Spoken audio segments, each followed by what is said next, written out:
sold my soul to the bottle. Still none of my friends have left me yet. I'm the same man I was since the age of 13, and I've lived my life with no regrets. If you're looking for some freedom,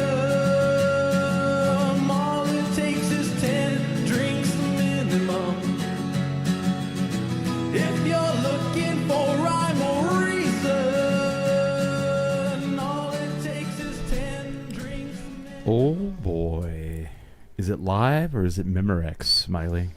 I hope it's live. Oh, are you here? I'm here. I am here today. Do you know what this show's sponsored by? Is it the hard seltzer? Topo Chico Hard Seltzer? That's the one. The only one for me. Is it? Mm-hmm. Okay. I'm pretty sure I've seen you in public with others. Anytime recently? No. Those are old flames. That's what I like to call them. Okay. All right. Fair enough. Nothing compares. I'm going to crack one, because I need one too for myself. See, look at that one. I get the pineapple. See? Yum. Just for you. You don't like hard seltzers? You just like... No, I just felt like having a beer today. Dude, but I get you. do Yeah. usually go for the Topo Chicos. Okay. I'm not lying for the podcast. Oh, we got... Who's messaging me? We're getting messaged here. Let's see. I don't want to have to do all that work. That's a lot of work. Maybe I could look at it here. Oh, I got happy faces from Ming Chen. Oh, very nice. What a loser that guy is. Boo. We have a very special guest today. It's cool though, because we had guests last week and they were lovely, but they didn't drink at all. I don't think any of them drank, did they? No. So Smiley and I drank. We got very happy on the show. We did. To do work for the whole team. I think so. Yeah. So we have someone here who's having a beer, and I don't know why I haven't had you on before. I mean, we cross paths a lot in our and we were kind of talking about it before the show. What did you say? You have so on the show today, we have comedic burlesque performer Chelcie Sword at Miss Cherry Poppins on social media, right? That is one of my personalities. Yeah. Yes. There we go. And what was the question I was asking you? I forgot already. Dang it. We were talking earlier about how we dance in a lot of the same. You circles. You said you're like I'm a comedy charcuterie board. Yeah, board. I can't say I'm like an expert in everything, but I'd like sketch writer to be the front of my resume. I'm very proud of the doodles. Then like improviser, burlesque. Yeah, I think 40-ounce beer drinker. All kinds. Yep. A resume. I'm a techie. Yeah. Whatever you need for a show, I will make it happen. She's all gas huffer, whatever, if you need it, Smiley, do you have a resume like that? Pretty much. I feel, my resume looks terrible. I don't know. The things that I think are great and should go on a resume are not usually what people look for in a resume, and I keep them on there because they get pointed out. And why would you put this on here? Yeah, why would you put fighting the elderly? I mean, it's conversation started. Yeah, we're talking about it, right? Yeah, I was just checking to make sure you were reading the resume. Right. Did you like the part where I put down I kick ass? Yeah, I kick ass. Yeah, definitely wasn't AI. Like that's good, right? People original. Instead of references, you just put people who know I kick ass. Yeah. So you're going to be a part of, let's talk about this right away. So you're going to be a part of this Saturday at the Box Annex Second and Gold, the Cardboard Playhouse live stream 24-hour telethon. Yeah. You excited about that? Oh, it's going to be madness in the coolest kind of way. Like we're going to have a full block party, food trucks. I'm pretty positive Hollow Spirits will be there. I didn't fact check, but they're always there. So I'm just assuming, yes. Yeah. And so many shows, and it being live streamed is exciting because I've got a lot of friends and family from out of town that don't normally get to see the weird things that we do over there. That's always now they do. Yeah, that's always a really cool thing is the coworkers and family when they actually get to see, and the best is like when you have like coworkers they don't know and they go to something and then they're like, oh, whoa, you're here. Yeah. Well, that's always cool. So we will also be there. Great. That is correct. I just put that on my calendar. Yeah, midnight to 2 a.m. So you're going to do like 9 o'clock? Yeah, the doodles are at 9 o'clock. Yeah. And then I teach classes for Cardboard Playhouse as well. And so my improv students are performing at 3 on Sunday. So, yeah. I have a question. Okay. What are the doodles? The Doodles is a all-female sketch comedy group that's me, Jill Lindsay, Jeanette Cerami, and Leslie Nesbitt. Okay. And we're all improvisers over at the show. What are you, ignorant? Obviously. I'll give you a sticker. It's got our Instagram handle. Oh, okay. Nice. We just did a run of shows leading up to and then part of Funny Fiesta. Oh, nice. It was so fun. And over the last couple years, we've made a lot of short films and little like filmed sketches that we'll play during our show. So we have some time to change backstage.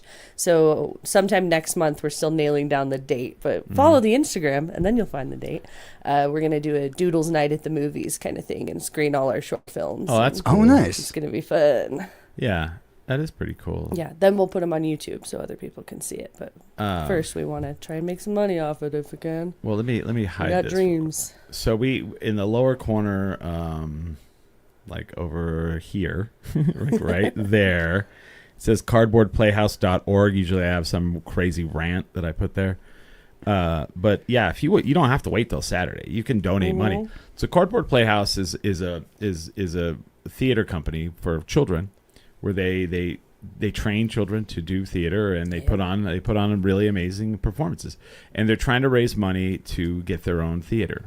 Is what I understand. And so we're going to do a 24-hour telethon to raise money so they can hopefully get their own space. And here's the cool thing: you don't have to wait. You can donate now. You can go to that cardboardplayhouse.org. And there's a big banner that's talking about the telethon. You click on that, it takes you to a page that has a big donate button. So go and donate money. Yeah, make the kids' dreams come true. Yeah, I mean, there's a lot of bad in the world right now. Let's do some good in the world. Put some good karma out there. Yeah, and like I'm so biased because I see a lot of live entertainment, but the kids are so. It's pure, they don't have a lot of like bias involved in things, and they're just up there having fun, and then you have fun with them. Yeah. The improv teachers I teach, or I can't even say words. The classes I teach on Saturdays is always the highlight of my week because they just say the weirdest stuff. I love going to Imagination Land with them. So there's a poll up that I don't know how this works. They added a thing where you can put a poll up. I don't know how people can see it. I'm not sure because I'm not on the other side of it. So if you guys can see it, let me know. If you can't see it, also let me know. But the poll right now is because Saturday night we're doing kind of we're going to try to raise money in the weirdest of fashions, Smiley said that how much money do you think someone needs to donate before you'll do it? He's going to try to kick himself in the head. He used to be able to kick himself in the head. That is true. Trying to think. Let's set a dollar amount to that. Yeah, we probably should, especially because I kind of hurt my knee stretching, so it'll actually be painful now as opposed to just a casual thing. I was like, I can still kick myself in the head. Okay, so you tried it. I did. Yes, yes. Because the poll says, can Smiley still kick himself in the head? Yes, for one of the answers. The other one is, I doubt it. He's old. It's probably two. The second one's probably I doubt it because I'm old, because I found that out too. I was like, I can do this, and then I did it, and I was like, my knee. Ow, my knee. Doesn't take Craig much. says he can see it, but he can't participate. I don't know how that works, Craig. Maybe this one. Yeah. Maybe it's my left leg. Maybe I should try kicking myself with the left leg. I'm trying to figure out. So you're kicking from the front. Yeah. I was picturing. I don't know why I thought a back bend kind of thing. Oh wow! I've never tried that. Try to scorpion kick yourself. This makes more sense. Yeah, like as if my head were a hacky sack. Yeah. All right, Smiley. That's a good way to put it. To talk about the other thing we're going to do, maybe we should pour up some shots to talk about what we're going to. Great, because I did come for a shot. All right. That Have sounds you? good. I don't know if you did. Have you ever had this? I was gonna say I don't think I've had Malort, but if I'm gonna try it for the first time with anybody, it feels. Got to do it here. All right. My favorite thing is, so I have a 3D printer, so I printed like that Malort sign, right? Mm-hmm. So I made one because of Brandon, who does. He's the bartender at Founders. He's a Malort guy, so I made them one, right? And they were like so stoked about it. And since they have had it up, they are not stoked about it anymore because people come in every day. You guys have Malort? Hell yeah. And they don't. Starting a trend. Yeah. Well, I mean, maybe we could start the groundswell that they can get Malort here. I don't know. Mm-hmm. That would be really, really cool if that was, Well, you're showing that there is a demand. Maybe. There's a market here. Yeah. So Chelsea's never had Malort. So while Smiley is pouring that, so Malort has been described as hot, dirty rubber bands. Okay. Or people say it tastes like gasoline. Some people say it tastes very like, not orange peel, but grapefruit peel, Hold on, the dog wants to be held. She's like, I don't know about people in the studio. So what I'm going to do is I'm going to take one of these full Malort bottles tonight and do this. I'm going to infuse it with hatch green chili and sauerkraut. Ooh, sauerkraut. Yeah. And I don't know if I'm going to leave the hatch green chili in there to float around. What do you think, Smiley? You're going to eat this after, or are you just drinking? You're just taking shots of it. So the only time in Chicago, I've had many shots of Malort, and we went to Chicago. We've gone the last 2 years. The only time in the last 2 years I almost barfed from drinking Malort is they had sauerkraut floating in it. Infused. So and I could not. It's like a free snack.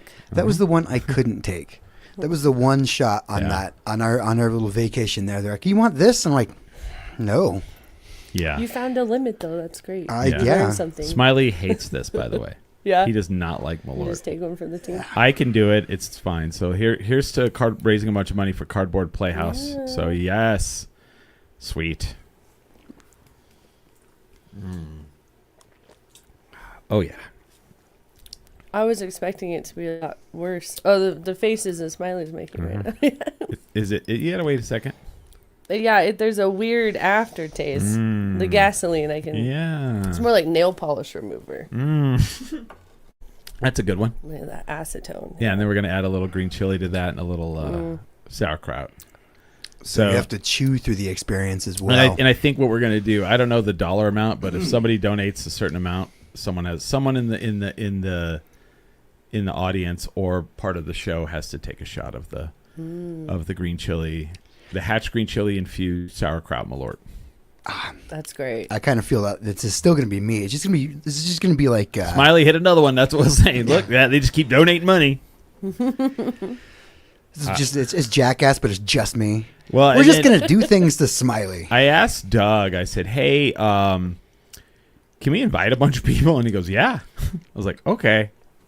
That's great. Sweet. I love it. I think it's fun to have people to play too. That energy, especially that time of night. Yeah, and I want goofy. The midnight to 2 crowd. Yeah. Mm-hmm. That's that. A little rowdy, and then maybe we can get a couple bucks off those people. If we can raise, anywhere from $200 to $500. I think from the 10 to 12. And someone's like, I don't because that's a tough time. I mean, any time after midnight, I think is, midnight to 6 a.m. is going to be a rough one. I'm hoping. I haven't checked in on what the schedule is for everything, but Doug's son Kelsey's been DJing, and I just think the whole middle of the night section should just be him just going for it. Just take us into a jam land for a few hours. Oh man, That's part of why I want to stay the night. I want a DJ to be there. I'll hit it, DJ. Dance party. Mm-hmm. We'll do shots of Malort and dance party. And people are like, "Do you have a plan?" I'm like, "No." That's the best plan. There's going to be so many interesting people around. We'll be there. That's the plan. Yeah. Let's get some folks up there. Full, I see, here's what I'm really now excited about. I mean, I have to figure out an outfit, Oh, yeah. what glasses are you going to wear? Yeah. How are you going to color coordinate everything? Correct. Yeah. Yes. Yeah. Yeah. My problem is usually like which lack of outfit am I going to wear? That's still an outfit. Yeah. But it's a kids program, so Cherry will not be making an appearance this weekend. I mean, from midnight to 2, it's a little bit extra. No one's booked my services so far. We do have a midnight to 2 slot. I don't have the potato shell anymore, but I can improvise some other things. And for people that are like not understanding, so the first time I met Chelcie was at almost AAA Cabaret. Rest in peace. Yes, rest in peace. I'm the only 3-time winner.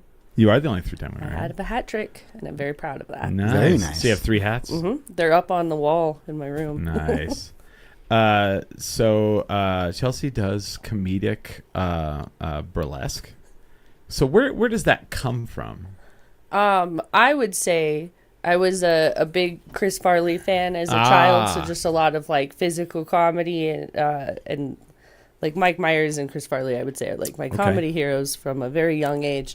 But like as being a girl in the early 2000s, I also had a lot of body issues. Got it. And then in college, this is sad for a second, but I promise it gets funny again. I started having seizures all the time. I got diagnosed with epilepsy. Oh, no. Lots of different, like cracked my skull open, drove my car through a building, having a seizure. Lots of different traumatic, almost died things were going on with getting my meds balanced. And then during the pandemic, I kind of just had a lot of time to think about like, why am I so mean to my vessel? We're still alive after all those things. And burlesque was something I was always kind of interested in, but I didn't know how I would pull off something like that. So what I do is not traditional. And the Freudian slips I gotta shout out that group of people. They are, especially Junie, that's my burlesque mama. Okay. They've taught me so much and really taken me under their wing on how to put on my silly ideas in a burlesque flavor. So my first idea was, what do I love? Well, I love loaded baked potatoes. So I made a huge foam potato suit and a costume that was all the different toppings. And I remember chucking my bacon piece at you because I thought maybe if I hit one of the judges, I'll win this thing. And it worked out great. Did you win that one? I think I did. That was the first Alma show, I'm pretty sure. Because I won for, I can't remember. It was my pasta, my cherry pie, and my baked potato. Those are what got me the hats. So what is your background like? So you definitely have an improv background. Yeah, I grew up doing little theater. I did a lot of different theater things as a child, and then New Mexico Young Actors used to be Nickerson's Young Actors, and we did shows at the Chemo, and I had a lot of younger experience. Found Doug and Kristen at Cardboard Playhouse. Thanks to the Frost family. They were like, we're doing shows over here and it's a lot more fun. So I moved over to Cardboard Playhouse and then immediately aged out. But then I worked for them doing stage managing and sound and lighting, that kind of stuff, all throughout college. And I went abroad to teach English for a little bit. And when I came back, I needed a job, and Doug and Kristen were too busy with the little theater, and they needed a box office person at the box. So I started working there, and you can't work in a comedy venue and not get involved somehow. So I started taking classes, and it kind of just reminded me like, oh, all those things I loved when I was in middle school, I can still do as a grown-up, but cranked up a notch. So is it true that you taught English abroad in England? In Thailand. Oh, okay. Thailand, yeah. Somebody needs It would be interesting to do it in England. Well, I mean, the spelling's a little have different. you ever met Craig Buchanan? Somebody needs to teach those people English, you know. They say all these weird words, like the loo, you know. Yeah, punter. The loo. You know what a punter is? No. That's a person that's shopping. That's a shopper. A punter? Punter. Yeah. Punter. A punter over here would be like a dude in football that kicks the ball to the other team. Because he's punting something. Yeah. That's funny. Yeah. A punter. Have you heard about all the little kids that get hooked on Peppa Pig and then they develop the accent because they watch it so much? So there's kids that are going to school speaking with the I love Bluey personally. I don't have children. I just like that show. I Right. mean, I can see that. That happened. And I'm hoping that the Aussie accent, that's what I want to hear from all the little kids. Smiley and I are going to do Comic Palooza. I still need to send him his thing he needs to fill out, but we are official. Are we? We are officially, because here's a funny story. So I booked the room and everything to go, and then I didn't sign up. And they're all, well, the sign-ups are over. And I was like, dang it. And so I hit up Ming, and I was like, Ming, I forgot to sign up for Comic Palooza. He's like, a lot of time. Just hit up Carrie. So I hit up Carrie, and I said, Carrie, I'm not a good person. And he's like, what? What happened? I was like, I didn't sign up for Comic Palooza. He's like, are you coming? I was like, yeah. He goes, here's the link. Don't give it out to anybody else. So we're officially signed up. Okay. Great. But where I'm going with this is Steve is going to be there. Like Uno Steve? From Blue's Clues. Oh, that's the right. Steve. The Steve.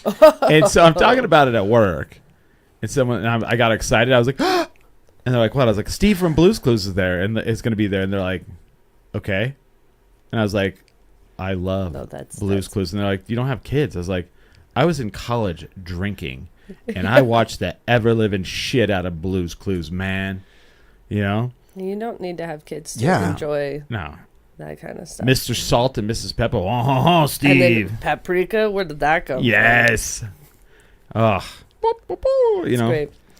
Male. He still posts videos too. He didn't fully leave everybody. No. It's like nice messages out. Right. Makes you think like, okay, maybe not everything is so bad. Steve is going to be good there. people. And he's going to be Steve's at Comic encouraging Palooza. us. That's very cool. I know. I'm stoked. Well, it pays. Your story is just a good example. It pays to be nice to people. It pays Don't be an asshole, be because nice someday you might forget to sign up. But they're gonna remember. Oh, Chris is a nice guy. I'll help him out. They know. Yeah. Well, and like, this is our third year doing it. It should be our fourth year, but the day before I was leaving, my gallbladder died 2 years ago. And I had to hit them up and say, hey, I am in the hospital. My gallbladder is, and so they had to give my slot to Ming. Oh no! Death to Ming. No, but so yeah. So I mean, you know, so totally. So you had a full background. So you worked at the box, and you're like, you know what, I might as well just do it. So you kind of, I kind of noticed you kind of are just in the fabric of that place. Yeah, I like kind of came out of retirement, I guess. Like I had to work while I was in college. I couldn't do shows and stuff. Like I don't have a trust fund, you know. Where did you go to college? Just UNM. I did kind of an opposite thing. Some of my family's still here, but a good half of my family, my dad got a new job in Oregon, and my dad, my aunt, my uncle, my grandparents, my siblings, they all moved to Oregon. Really? When I graduated high school, and I stayed here. You got to stay. Where in Oregon? They're right outside Portland. Oh, they're so it's like scattered around. So the Albuquerque Portland connection. Yes, yes. I was gonna say, There's just a like my weird family. connection. Yeah, it's great. Where's your family live? Well, they used to live here. Now they all live in Portland. Where's all your family or Vancouver? In like Hillsboro area, they call it Hillsburrito. Really? Yeah, there's like the local nickname. No way. Let's see, they live about like 10 minutes away from each other. My mom's just across the river in Vancouver, and my brother's just on this side of the river in Portland. That's it. That's wild too. That like you cross a bridge, you're in another state. My mom's all, I go over to Portland to buy my groceries because there's no taxes, and I go back to Vancouver because there's no income tax. And I'm like, great, found a great place to retire, Mom. Wait a minute, Vancouver and Portland aren't right by each other. Yeah, they're divided by a river. Yep. Okay, because there's just a bridge in it. I didn't. Okay, then Portland is that. Okay, close. so I've never been to Oregon, but I've been to Washington. And Vancouver is you're in Washington State and you're in Seattle and you can see, or was it we were in Bellingham, Washington, and you can see Vancouver. And so then Portland is right there too. I didn't know that. Oh yeah, shit, they're really close. Interesting. There was a while that my dad worked in Vancouver, but lived in a suburb on the other side of Portland, so he had to drive through everything. Through Portland. That sounds like a terrible drive. It was terrible. Like how? So how do you get over to Portland? You take the ferry? No, there's just a few bridges to get There's over. some bridges over the river, yeah. Weird. Just a couple options. It really, I mean, it's like how we have our limited options to get to the west side. And it's like, which one do I want? Do you live on the west side? Sit? No, I moved to the UNM area, and I'm very happy. But did you used to? It seems like you. No, I don't. I don't think it's my place. Oh, good. I love everything is so cookie cutter in some places. Yeah. I like how funky and old everything is, especially this part of town. Like no house looks normal because everyone's added weird things. Yes. The house I live in now has the weirdest layout. I love it. My roommate, I don't even know that he's there most of the time because it's kind of like a duplex. That's cool. There's a room that separates our living areas. Like I've lived in the Heights. So here's where I've lived in Albuquerque. I've lived in the Heights, and I mean, like, I lived off Tramway in Montgomery. I would walk over to Howie's Sports Bar, Sports Page, whatever the fuck it's called. Yep. The only thing up there is like an ice skating rink, man. Yep. Yeah, and I would walk over there from my apartment. Then I lived in Bernalillo, and that's because I moved back home to Clovis, and then I had to move back up. And the way I moved back up here is I worked for an apartment complex company, and they had one in Bernalillo, so I used that to get back up here. And then when I moved into back to Albuquerque, I lived right behind Billy's Long Bar. Like, I mean, I walked across the parking lot to Billy's Long Bar and drank there. Then I moved to Old Town, and I lived in Old Town for a while.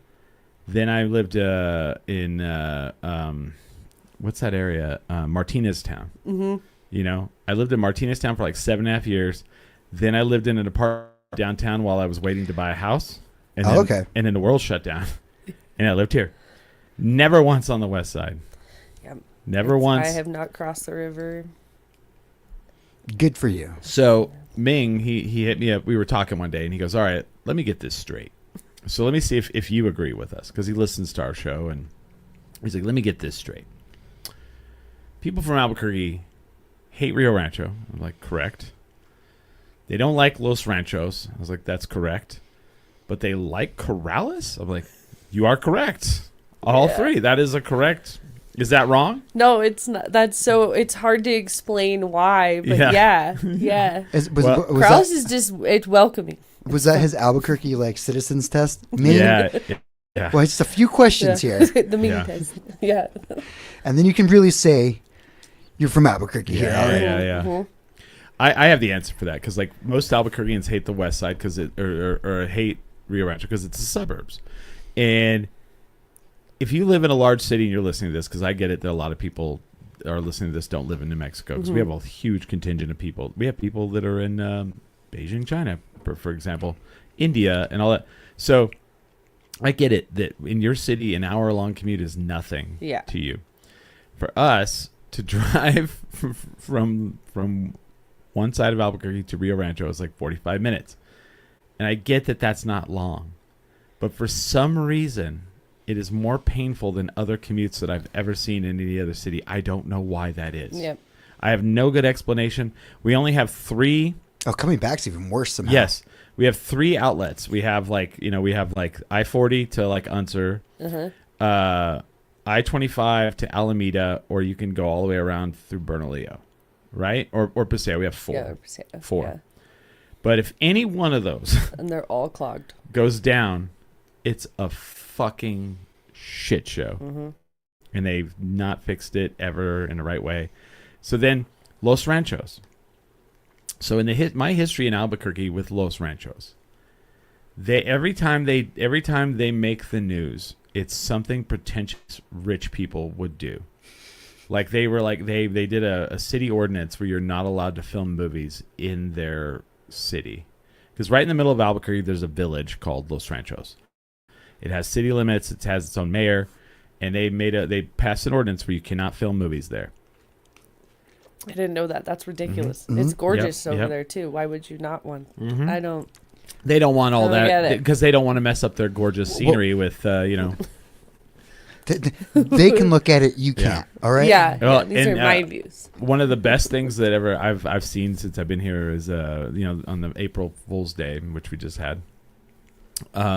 I felt like it was mild this year because people are just like, I think the whole world's a joke. I think we've gone through a lot. Right? Yeah. But one is that year, real? Sounds could be real. I don't know. But one year this radio station did a thing where they were like, they did the news and they were like, In today's news, the village of Los Ranchos has announced they will be putting toll booths on each side of the city limits in the next fucking hour. And we'll be taking calls on this for the next hour. People were calling in, and they were like, "Those rich a-holes can burn in hell." Like, it was crazy. It was crazy how much piss people off your neighbors. hated those people. They hated Los Ranchos. Well, no, the best part was it was so on point for them that no one questioned it. They're all, of course they did. Of course they did that. Yeah. Of course they would do that. Look at our beautiful village. Oh, you can't film here. Put those away. Also, there's a toll when you leave. Yeah. Smiley, you gotta vote for one that you will be able to kick yourself in the head on Saturday. Yes. So yeah, you got one vote. So I get one. I will be. There's believers. Yeah. So what made you specifically want to do burlesque? Out of all the things you could have like ventured into. This sounds silly. Like I love documentaries. I'll watch a documentary about everything. Yeah. I think that's probably like my favorite genre. Mm-hmm. And I saw one sometime when I was in high school, and it was just about a bunch of different smaller burlesque performers around the country. And there was this one girl that was a firefighter, and she was talking about how her job was so stressful, and she's not a very girly person, and kind of grew up playing in the dirt, and like I relate to that. I grew up in it. Sure, yeah. I was raised by Grateful Dead following hippies, and then the other side of my family, my dad's a scoutmaster, so we were out camping all the time. So like I was an in the dirt outside kid. So a lot of just what this girl was saying in the doc was like speaking to me, like despite being a theater kid, and I did put on makeup for you guys today, but like I'm a polished turd occasionally is kind of how I feel. And she was talking about how it was just a good way to like let loose and be in touch with herself and remind herself that when she's not fighting fires, like she is a pretty lady. And she did an act that was a burrito. She was a burrito that stripped down to be a little jalapeno. And I watched that when I was like maybe 17. And I've just never forgot that burrito thing. Isn't it weird? So funny. What hangs with us? Yeah. I thought, I don't know, like what do I want to do? And I had this like grandpa idea that I was telling a friend about, and they were like, well, just pick something that you really love and follow it. And I just thought, I love potatoes. I love baked potatoes.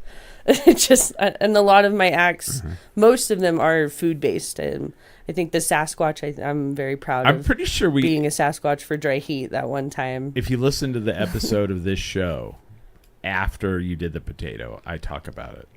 Oh, he talks about it a lot. Yeah.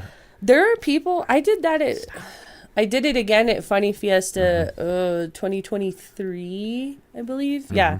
And that was the last time I've done the potato thing. I've evolved onto other stupid ideas since then. Well, people still come up and talk to me about it in his head. Yeah, I was like, no, and I'll tell you why. Because he says there's one episode. There's multiple episodes. There probably is, yeah. But it's one of those things where it's like things that stick with you, and it's like how innovative was that? Like, because you took this art form that has been around for thousands of years. Burlesque has been around a long time, and you threw like your spin on it, and I was like, how innovative was that? How fun was that?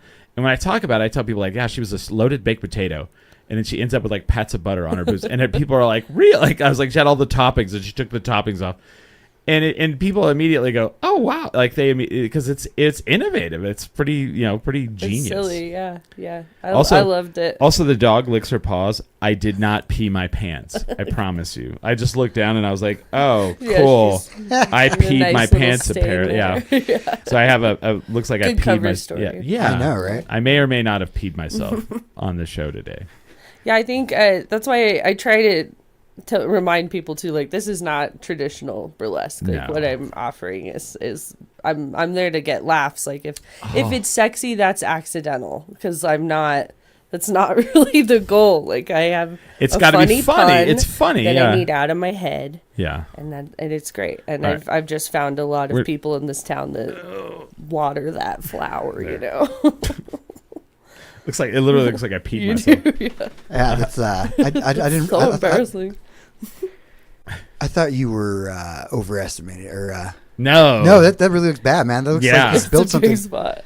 Because I felt something wet, and I look down, and she's just licking her feet because she does she has anxiety, I think, and she's like licking her paws, and she'll lick a spot on the bed or the couch or whatever, and I just look down, and I was like, that's great. It's allergy season too. I'm trying to give Benadryl to mine more often because they'll do that. They'll lick a spot, and then I'll go to bed at night and roll over to a wet puddle. Yeah, Not nice. Yeah. I'll take that. Over to the wrong person. She looks delighted with herself. Whatever. She's all, well, I did. My paws are clean now. You're a mess, but what other foods have you done? Well, I did the cherry pie, where I was like the chef, and I literally am just making a cherry pie. Yeah. And I like whipped cream everybody in the audience. Right. It's fun. And then I did a giant pasta act where Alma had given me a meat kini because she was cleaning out old costume pieces and said, "Oh, I have this meatball bikini," and you're the first person I thought of, and I just felt very seen and very loved by that gesture. We've known each other. Nate and Drew and I grew up together doing I didn't theater. know this. So Okay. those are my oldest friends in the world. I didn't know so Alma moving back from Chicago is very exciting. I love them.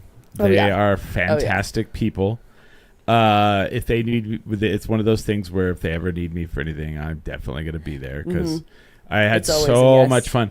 And I talk about the cabaret, and I always say I'll be at work or whatever, and we're talking about preparation, and I'll tell people I'm like, it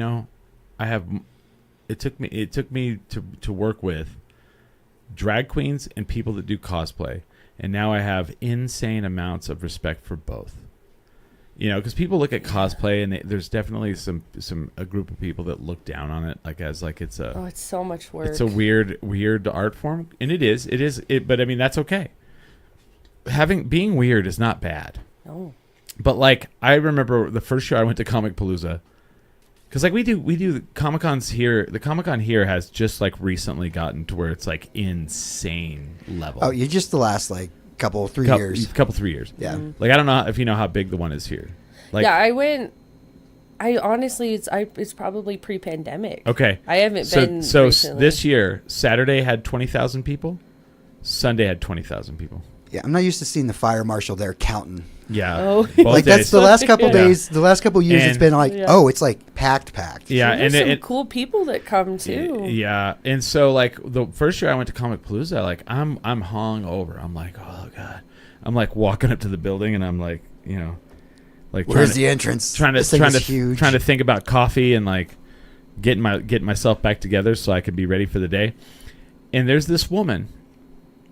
I mean, I don't have that. I just shouldn't say that. There was this person dressed as a woman from the, I want to say turn of the century, ball gown, the big bell ball gown, and it was kind of white with red trim, but it was kind of gothed out a little bit, and she had the big umbrella, right? That's cool. On stilts. Ooh. She was 13 feet tall, and she walked over and opened the door for me, and I was like, holy fuck. That's amazing. Yeah. And then there was a fellow in or was it late 80s, early 90s, the Teenage Mutant Ninja Turtle movie, full costume, movie quality costume. It's just a Ninja Turtle walking around in Houston. In Houston in the summer. Oof. And I was like, that guy's gonna die of heat exhaustion. And just like in the movies. Yeah, and just some of that stuff, the things people do, that's the thing. You and I and Smiley, we're all performers, and a lot what you see on the stage is probably 10% of the actual performance, because 90% of it is the preparation, right? Oh, yeah. Especially for you, because you've got to do you make the costume? Yeah, I mean, there are a couple pieces that I've the laundry. Obviously, I didn't hand make that, or my chef's coat. But I got a sewing machine, and I'm gonna start But because now that I have the sewing machine and I can start making the custom things, I'm watching all these tutorials, and like a lot of cosplayers are very helpful for the kind of burlesque ideas I have. And exactly what you're saying, the amount of time they put into these things, like for the doodle show that we just did at Funny Fiesta, the opening number we did was about jumpers. It's a hilarious song that Jeanette wrote. But we strip our jumpers off while we're singing it to be in these like full body nude suits that we had bought for a previous project.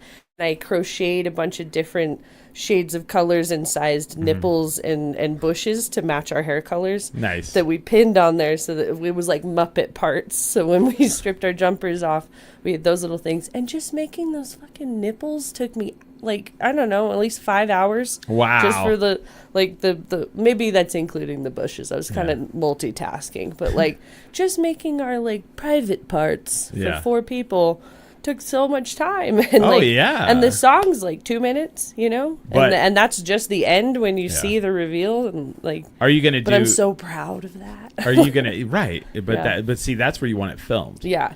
So you're like, oh, there's got to be a payoff here for all the work we did. So are you going to do that performance more though? Like, do you have it like? Is it something that'll be done again? We've been trying to submit for some. Now the goal is to go on the road with everything, because we've done 2 successful like fully written and produced shows here in Albuquerque, and we've been in Funny Fiesta. I think now it's 3 times. Oh, that's cool. I'm pretty sure. And we feel established around town now, so we're trying to submit for festivals. Made a name around town, have you? I can't. We're waiting to hear back on everything, so I can't announce anything yet. But we're hoping to take some things on the road to go do the funnies in other places, and I don't know. We'll see what happens. We will find reasons to use those nipples again. Oh, see, that's what I'm saying. But like, here's how I feel about it. Like, if you are a person who's like in drama or, you know, doing some sort of play, and you're like costumes, hit up some cosplayers. Man, those motherfuckers know their shit. Professional costumers, seriously. Yeah, they are.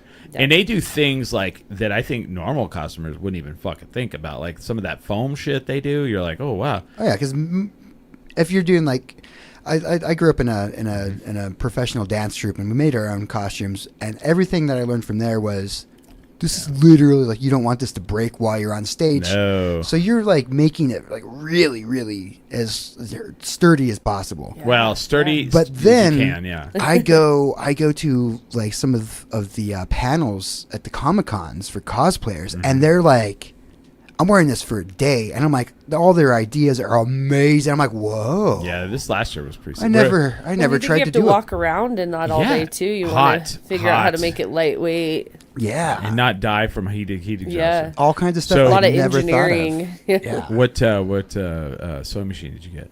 Oh, it's a Singer. I don't remember what model, but I have a Singer.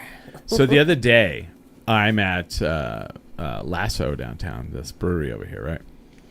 It's like brunch time. I'm doing bagels and beer, and I walk in, and there's this dude, and he has kind of on. It's weird. Like it almost looked like he was a refugee from like 2003. You know, he had on like jeans that had the long like flared bottoms, like this color, and a long like hoodie on, and he had a black Singer sewing machine with him with a handle, so he could sew at the brewery with stickers all over it. And I was like, awesome. What the fuck? I was like, that's dope as shit. And I walked up, I was like, dude, that's pretty badass. I was like, I have the same model sewing machine. Mine's white though. I don't know where you get a black one. Yeah. Like, fuck yeah, maybe he painted it. I don't know. That seems like a custom job right there for sure. That's a custom. This guy's a ringer. Great. This guy's a ringer. He put a handle on that. That's not even out of the box. That's a custom, bro.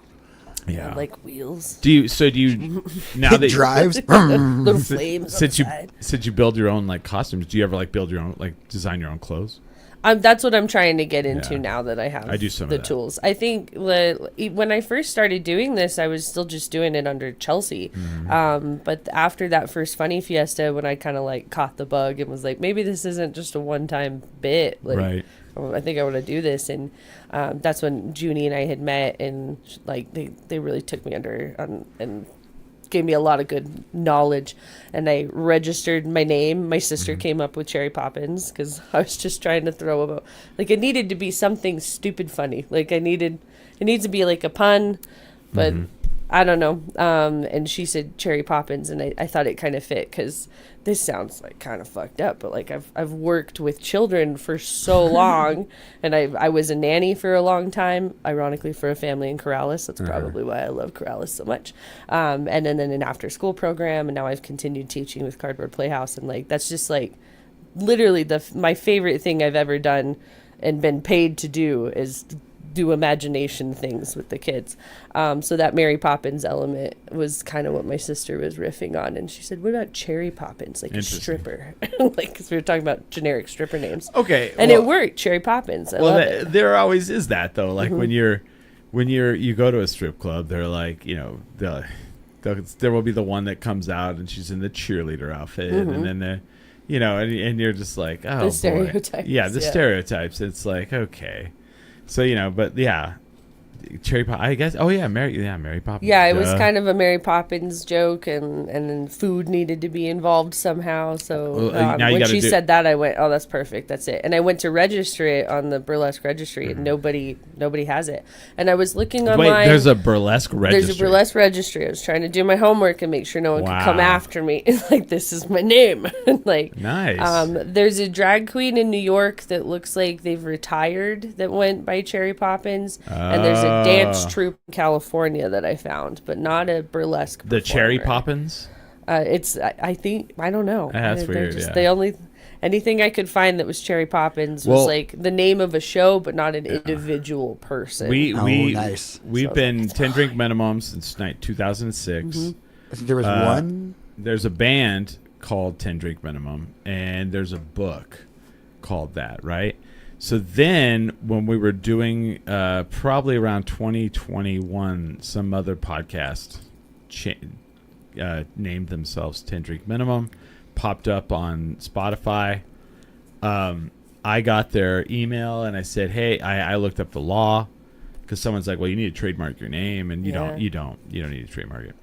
The way the common law trademark works is if you've been named that and you are active, and somebody comes back through and decides to name themselves that after you, all you would have to do is prove that you're active, and they would have to stop. And good to know. So I messaged the guy. I said, hey, I just want to let you know I saw you on so, you know, we've been this show since 2006. We've done 900 episodes, and he was like, shit. He was like, gotcha, sorry. He's like, we're having a lot of, because like the big problem right now is people are struggling to name their shows, and you know, we've been this since 2006, so that's why we have never changed our name. Everybody's like, well, why don't you change the name if you don't? I don't dislike the name. I just think people misconstrue what the name's about. But you know, because the name is based off the 2 drink minimum in a comedy club. It's like, you know, It's a joke. Yeah, it's a joke. It's called comedy, people. It's funny. You're supposed to laugh. Yeah. What have you not done that you want to do? I haven't done stand up as myself yet. Oh, I meant like as a performance. Oh.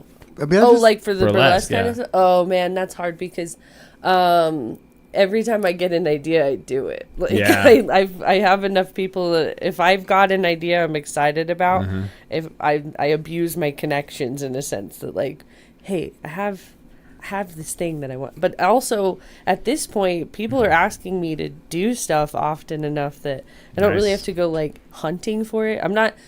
Cherry doesn't have anything coming up right now. Like all next month is just sketch and stuff. Okay. And then I'm in the Characterarium show that Trey Holland is going to be doing at the Box in May. Okay. But again, that's a character based kind of thing. So I don't know. Like for Duke City Repertory Theater does a variety show during December called the Ugly Sweater Review. Oh, and yeah, I was in the Ugly Sweater Review this past Christmas, and I did a Grandma Got Run Over by a Reindeer routine. Oh. I came out with a walker, and I was an old lady. Yes. And I did Sexy Grandma, and Chelcie made me a mix that was Grandma Got Run Over by a Reindeer mixed with Pony. So it would be like riding my reindeer. It was hilarious. And then I was in my granny panties and my pasties were hoof prints. See, it was just right. like when I have a weird idea, I have an opportunity to do it. And I just got done with Funny Fiesta, so I'm good. See, this is where I'm lost. Cuz like here's how I feel about stuff like this. Like it's great to make art and make a lot of money doing it. It's great to do that. But like can't relate. I'm like you can't relate with it in concept. I'm like I'm sure that would be. But right. they're never seen the next digit. level down of whatever that is like where you show up and you're just there and like you see like the magic of somebody like playing a song and somebody doing a performance and you're just in the venue and it's so fun and so silly and so in some ways dumb, but in the best way, and awkward in the best way. And then after it's over, you can't stop giggling about it. You're just like this, and you leave, and you're like, "Shit, man, I need to go." Like your mind starts like clicking, and you're like, "I got to go do more shit." Like, cause like I like your brain's like on art level. There's nothing else like that, and like going to a 9-to-5 job just doesn't have that. You know? And it's like when you can pop out and see somebody do something and you're like, oh, wow. But what if and you're like, and it just, you know, your brain just starts flying. And nothing beats that. And I don't know how to explain that to people, but you know what I'm talking about? Yeah, like the more weird people you're around, the more it comes out. I don't work box office anymore because I got so busy performing that I couldn't be there to sell tickets every weekend. And between leaving box office and Dry Heat closing, I'm not in that environment as much as I was for a little while. So I'm seeking out going to see different shows. That's what I need to do. Just being around those people sparks ideas. That's where I'm struggling because like I need to be around those people. Yeah, I need to be around people that are like they help you like light the fire. Yeah, and some of that, you know, it's weird. It's like there's just nothing like it. Yeah, anywhere, and it's just amazing. And like some of the worst things is like when you're performing and you're backstage and you can't see the performance, and you can just hear the crowd going fucking nuts. Yeah, that's like frustrating. You're like, shit, I want to see. Yeah. I want to see what the fuck's happening. You know? I peek through the curtains. I'm terrible. Oh yeah, I'm not good at being backstage. I'm always like, what are you doing?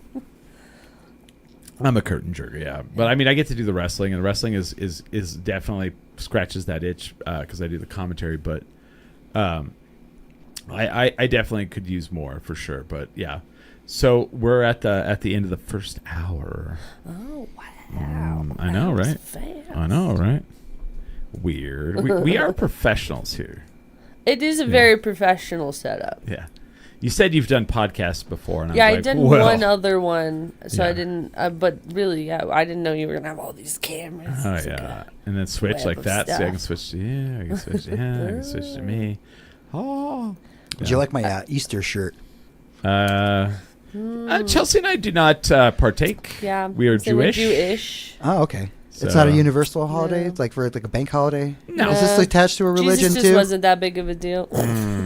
People are gonna be I don't know, like President's Day or something. I just feel the hate mail coming in. No, but I'm all for it. Like I'm all for everyone that celebrates. Yeah, no, I think it's a great excuse to get together with your family and eat good food. It's not okay. All the holidays might as well be someone else's holiday. All right. Yeah. I was raised Scientologist, so I don't keep track of which one is which one else's. You don't celebrate Halloween? Well, whose holiday is that? I celebrate That's Halloween. My holiday. That's it's a pagan holiday. Good on. I love it. It has nothing to do with my religion. Any excuse for a costume. You know what? I am looking at this shirt now. What in the fuck are you wearing? I'm wearing a pastel. For Easter. That is a spring color. That is okay. You don't know this human being. Have you met this guy before today? No, but I got a good vibe. This is not what he wears. Ever. Hold on. Let's scrutinize this audience. I've never in my life seen him wear a shirt with a collar that wasn't a suit. We have a suit on. Okay, it's true. You did this on purpose. It's a holiday. Wait, but he didn't even notice until you pointed it out. So wait a second. He has a shirt with a pocket. Uh-huh.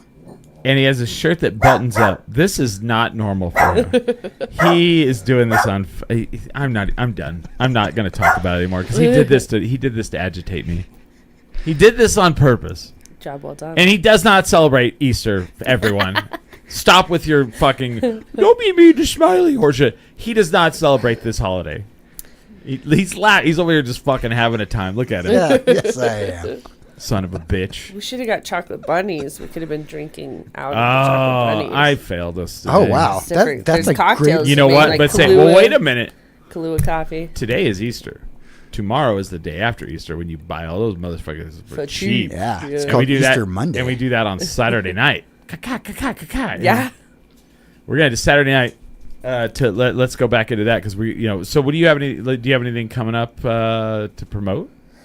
Just the Characterarium show at the Box Annex on May 15th. That'll be fun. Nice. And then the Doodles will be back. We just haven't nailed down the day. Do you have anything on like YouTube or anything people can go check out? We do have a YouTube channel, but it only has like one of our videos up right now. We're gonna wait until after that screening, and then everything will So be subscribe. up. Yeah, at least go to the Instagram. There's a lot of things on there that we worked really hard on.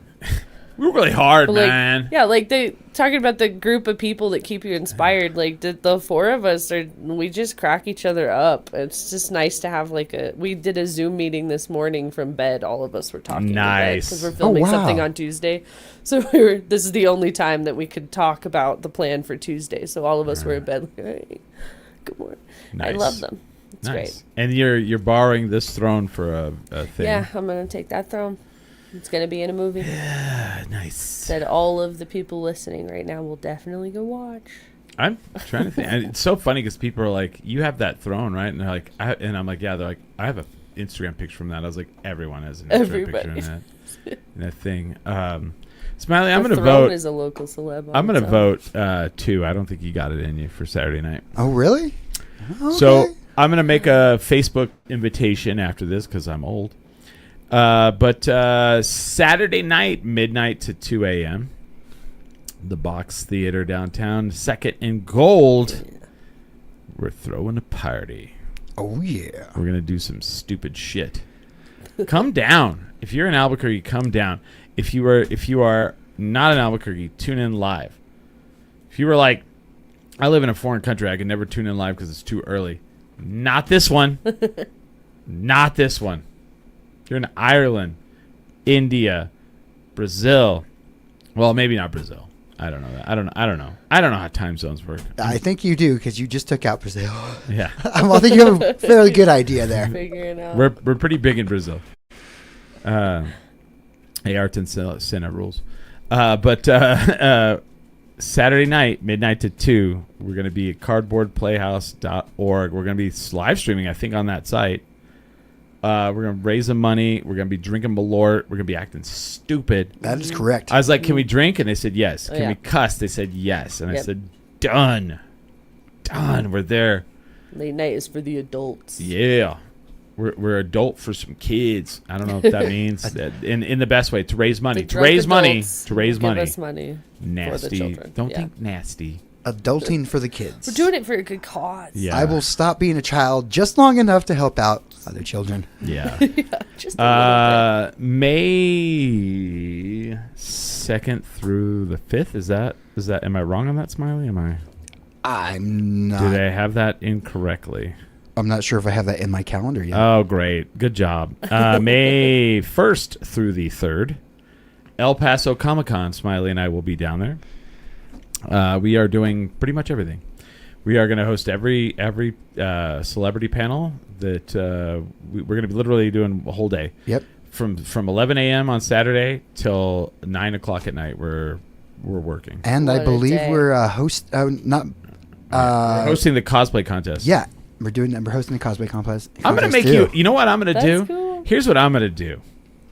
You're going to host some of the panels. I'm okay with that. Okay.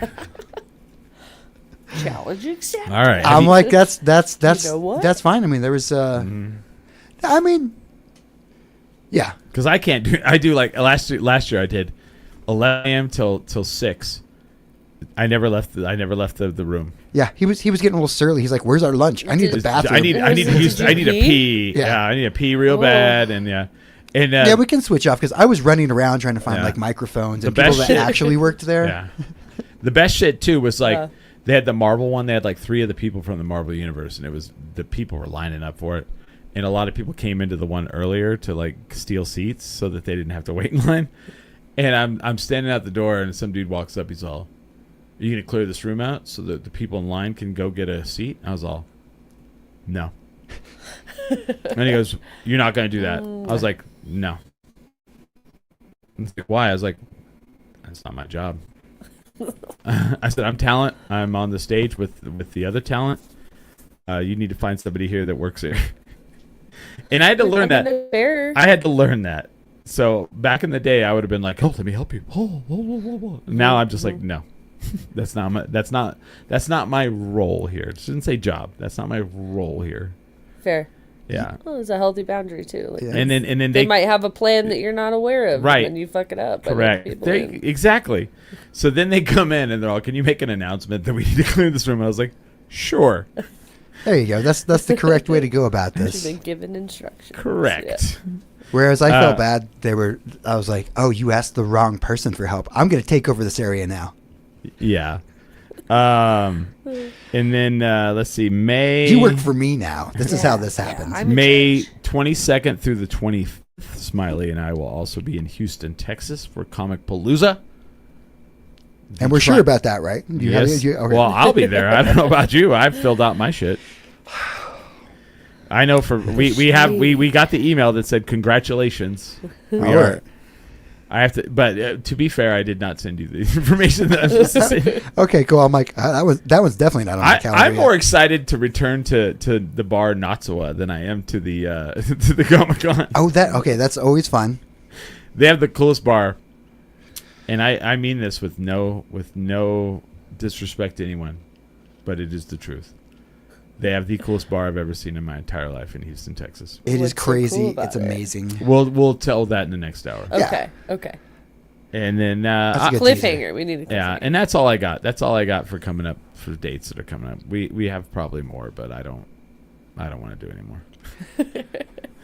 I don't know because I don't have. Everybody keeps trying to. Everybody keeps seeing to. They're like, "What are you doing in May?" I'm like, "I am fucking busy. I haven't been busy for 3 fucking months, and now the 1 month I'm busy." You're like, "Oh, hey, let's all pilot." That's how it goes, though, right? Yeah. That's how it always works, right? Hey, Totally. October seems like a good time. No, leave me alone. Burn in hell. I had told myself I was just going to take April off to give myself a birthday present of relaxing a little bit, and no one's asking me to do things in April anyway. Yeah. So it's not like I have anything to say no to. Everyone wants to do stuff in May. Yeah. Well, I don't know what's up with that. I'll chill. We'll talk about that as well in the second hour. We're going to take a break. Go to cardboardplayhouse.org and donate money.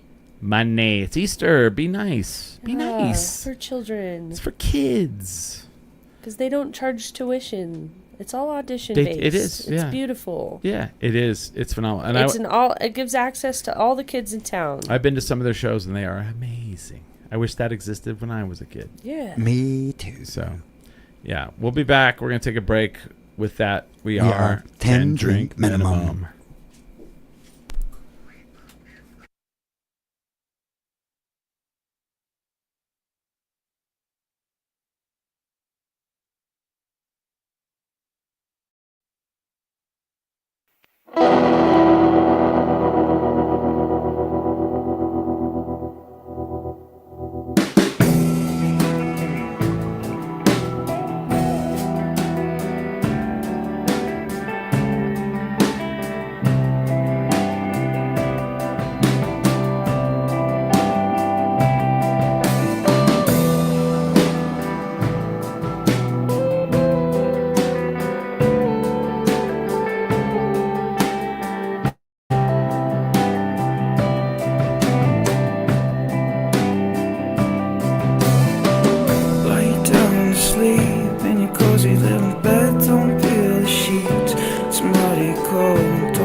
control?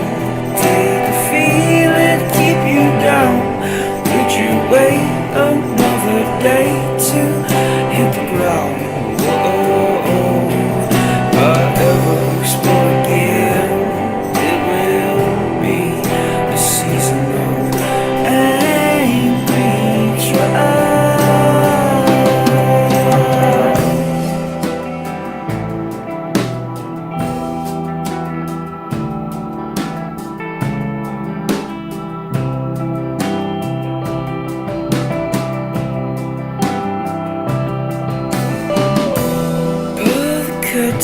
Shine a spotlight on the forehead.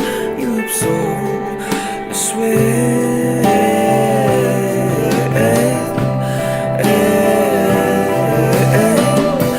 Tire the voices to the stigma you created, unabated in your head.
Portion for us, what could be better?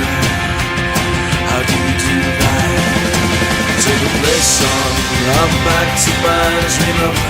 started.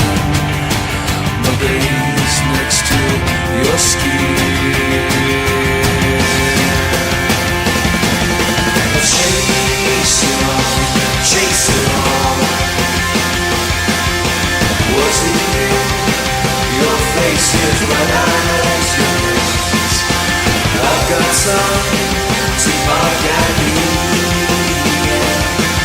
and walk with you to the corner of Richmond.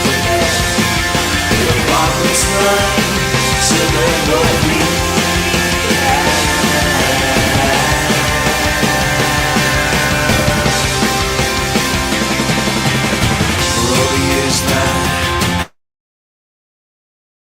I came away strong. There was no use to crawl into your skin. I was speaking of wishes, boring days, they could be better. Don't assume I'm just way high. The world's a bar and I wanted to save a portion for us. What could be better? How do you do right? Take a place song, I'm back to my dream started. My days next to your skin. I'll chase it all, chase it all. Do you hear that sound? It's the sound of you taking me back. Your eyes say no, that look is fine. For us to ride in. Come on, just a slice of what we had.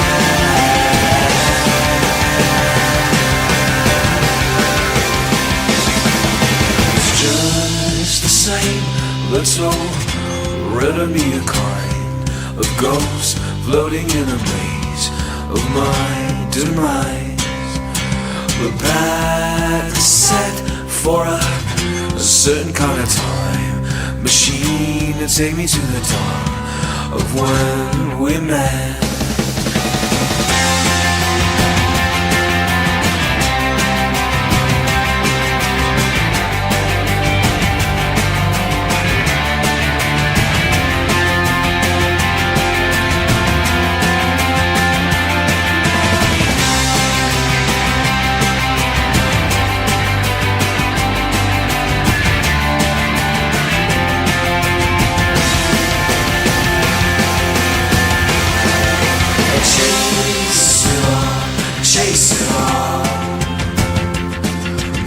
That sound is the sound of you taking me back.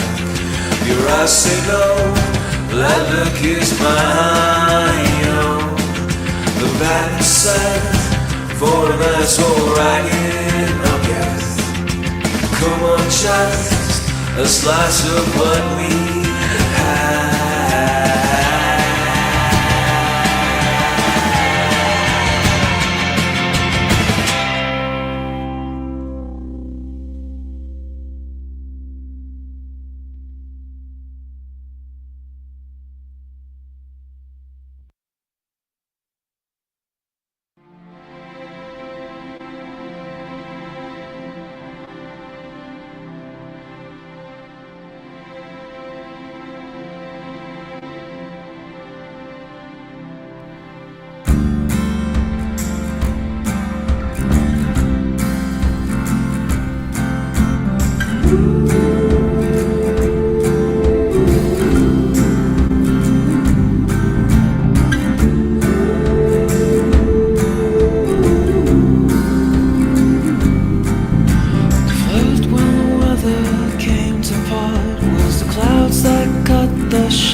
The art Arctic ice.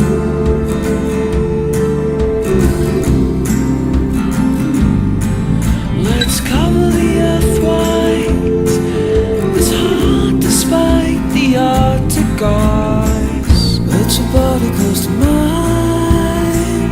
Turn it back to the bend as it hurts. Wings will cover both the eyes. All the wax will be gone anymore. Let your body close to mine. Turn it back to the bend as it hurts. Let your body close to mine. All the wax will be gone anymore.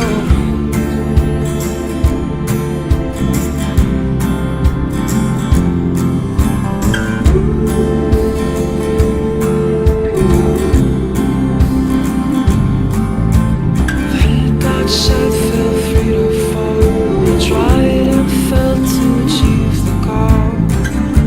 And only seconds to ground the great you. Did I expect when the wind was strong and the current made the ascended fun that I'm more than just a man?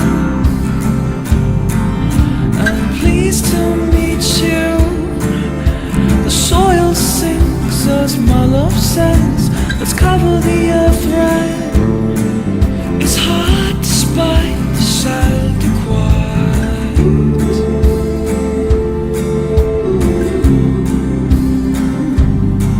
Let's cover the earth red. It's hard despite the sad quiet. I'm thinking with everyone.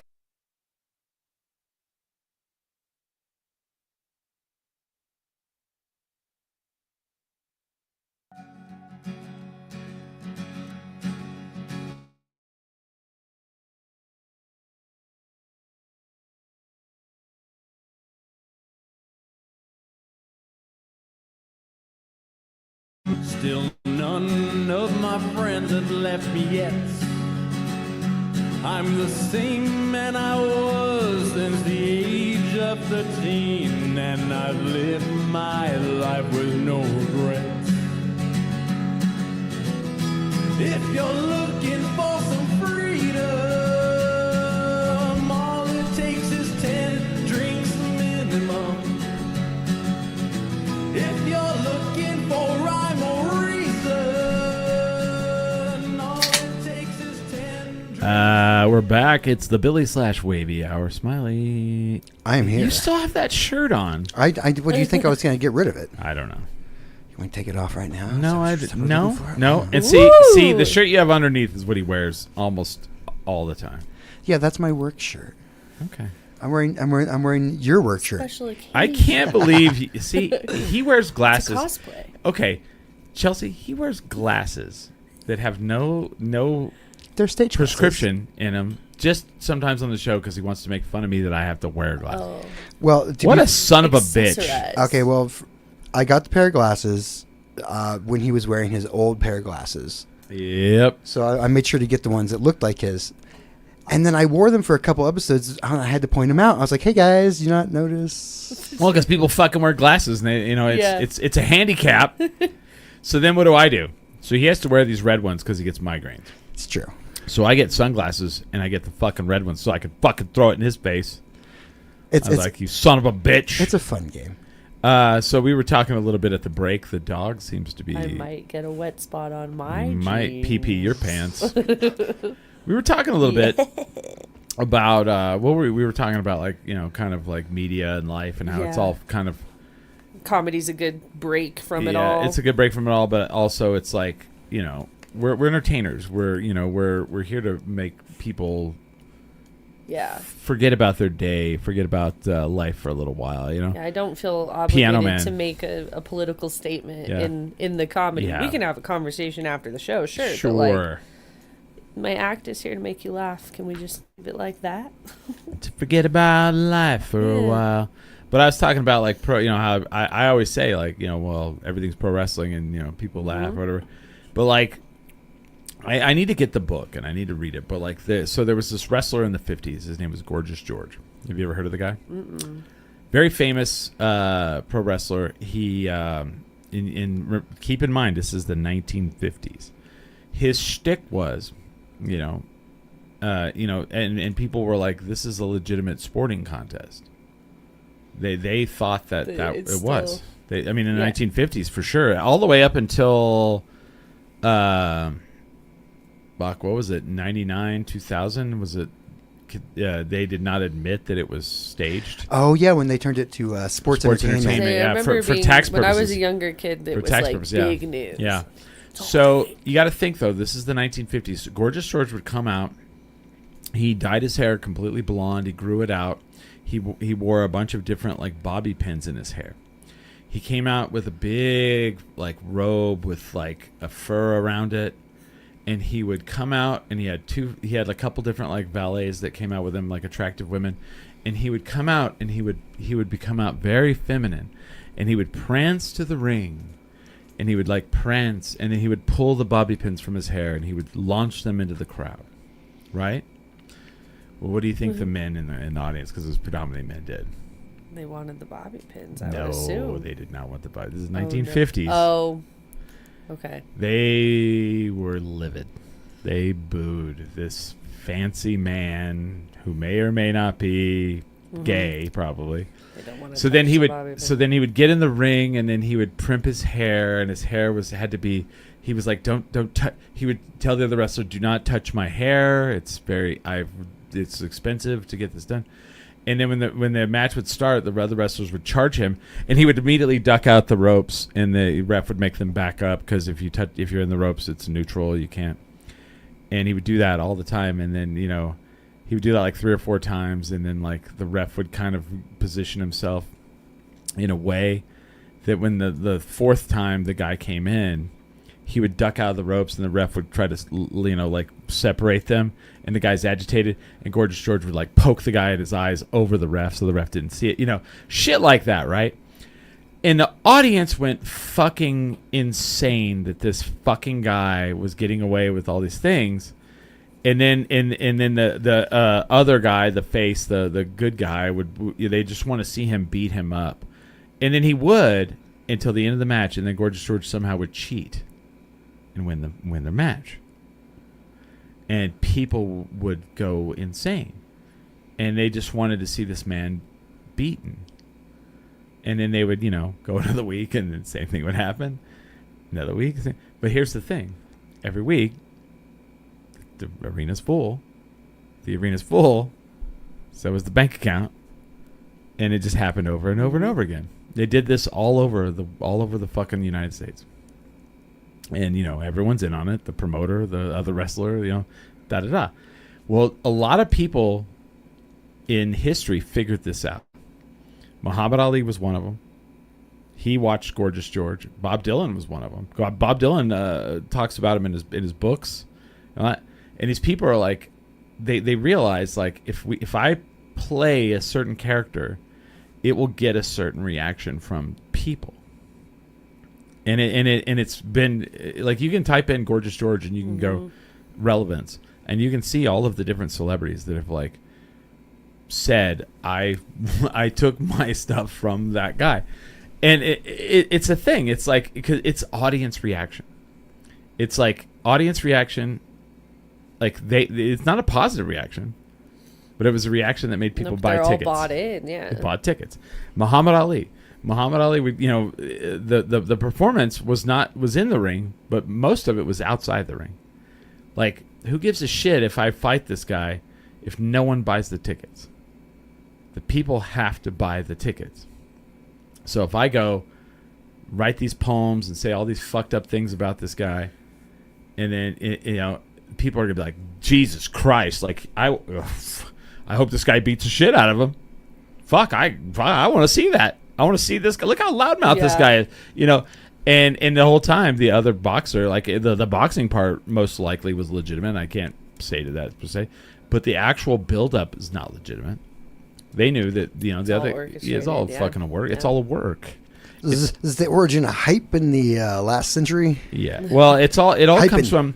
So like even Gorgeous George, like, it all comes from the carnival. It's all carny. Yeah. It's all like, what's that thing that's the thing that's in like Arizona? Have you seen the thing on the billboard? It's like, well, no. Have you gone and no to see that? Nope. I have. It's What is not it? worth it. No, exactly. But you paid and went. did. They got you. They got me. It's just like a little Tourist From trap. what I remember, it's a little mummified something. Yeah. But I think you don't. That's the concept. That you don't know. You don't know what it is. Unless things have changed. But Yeah. it's been at least maybe 20 Right. years. But like, Yeah. I Did they think sell parts of it? Yeah. it's a real kitschy gift shop and fun different things. You have to go through like a whole exhibit to Yeah. get to the thing. But the weird thing about all of this is, They have little plush toys of the thing. yeah, They should. Oh, well, that sounds like a There's good yeah, idea. you Right? could really capitalize on your. But But then some people pastries would know what the thing Shaped is. like the thing is. but see, I And the thought secret's out. I've always thought like, well, that's all been done. No one falls for shit like that anymore. It's just not. They do. No, they do. And Emotional reaction. That's dude, what you're trying to get out of we people. have had back in the early days of like early 2010s. We made a lot of friends. We were doing this show at the Art Bar, and then the Art Bar closed down. It was the bar that was Yeah, Buds and the Art Beans Bar. across. Yeah. Well, he made friends. Yeah. So then we were moving our show over to like Blackbird Buvette, which is now like the Red Door downtown. Okay. And we were trying to promote it. And so I was like, they asked us, they were like, hey, can you come and do the show? Hey, you can move your show to our place. I was like, yeah, I would love to do that. Well, huzzah! And like online, I had this weird, like funny, like fake thing going with one of the owners where we like talk shit to each other. oh, Yeah. fake beef. I love Fake it. beef, yeah. Fake It was beef. all fake beef, right? So then I was like, well, Beyond beef. and I was like, here's what we got to do. And this was all pro wrestling. I was like, I got to say, hey, I'm going to go on social media and be like, hey, I think it'd be cool. We should move our show to Blackbird Buvette. It's our favorite place. And then you post a sign next to the schedule that said no podcasting allowed. And you take a picture and you post it on social media. And so Dandy, he's like, yeah, let's do that.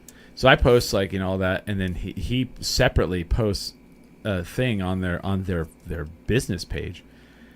And like one of the and then I post like, did you guys see this? They're not gonna let us fucking podcast. This is fucking bullshit.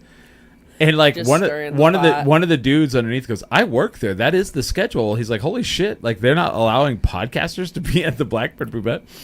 So then Billy and I go and record. Like he was my co-host at the time. We record this like fake scripted thing where I'm like acting like we're recording on the show, and I snipped it from the show, and I was like, did you see this? I was like, they will not allow us there, da da da da da, and I put it out. I was like, we talked about it on the show, and we didn't. and like I thought people were going to be like, this is entertaining, this is silly, and it's going to get people there. The guy who owned the place had people message him, and they were like, who the fuck is this guy? I will fly in and help you beat his ass if you need me to beat his ass. And I was like, and he was like, no, we're friends. It's just all like. We go to brunch with this guy. It's cool. It's cool. We brunch. I was shocked at how many people like really believed it. That's funny though. Okay, ironically, I watched Monsters Inc. the other night. Yeah. Because like I like to get stoned and fall asleep to an animated movie. Oh, Who doesn't? nice. Right? Yeah, Simple yeah. pleasures.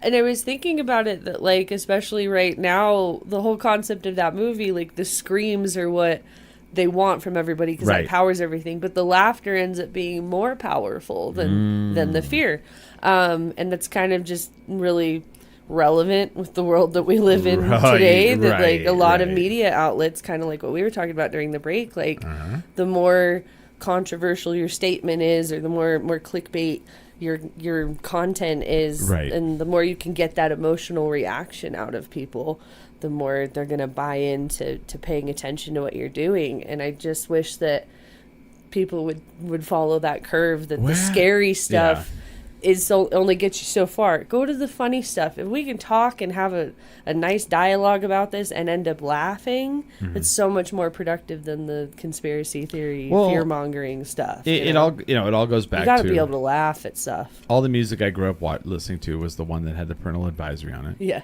Like they were like, we got to fight the PMRC, man. They can't censor us. And the censorship was they put a sticker on your album. Yeah. And that's the greatest shit. Like, if you got that stuck on your album, good job. Because then every fucking kid was like, I got to have that album now. Yeah. I need it. I need it. I need it. And then you'd go get it, like, and you'd be like, they said pussy like 5 times. I don't know what the fuck. You know?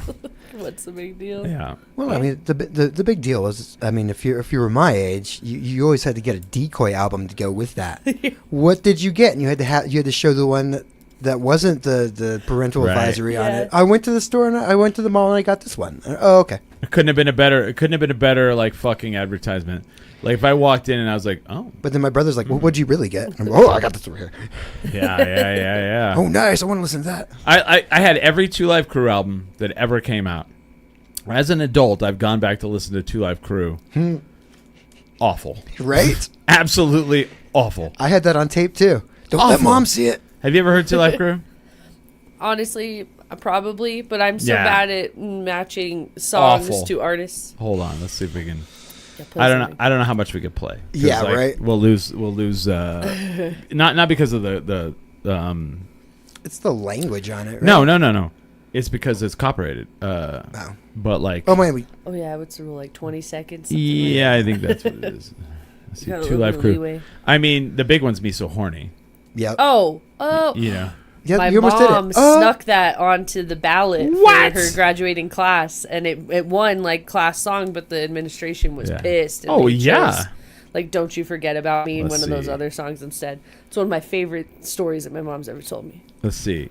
No, I don't know if I want to. Long time. Let's see. Yeah. Yep, that's the tape. That's the tape I had.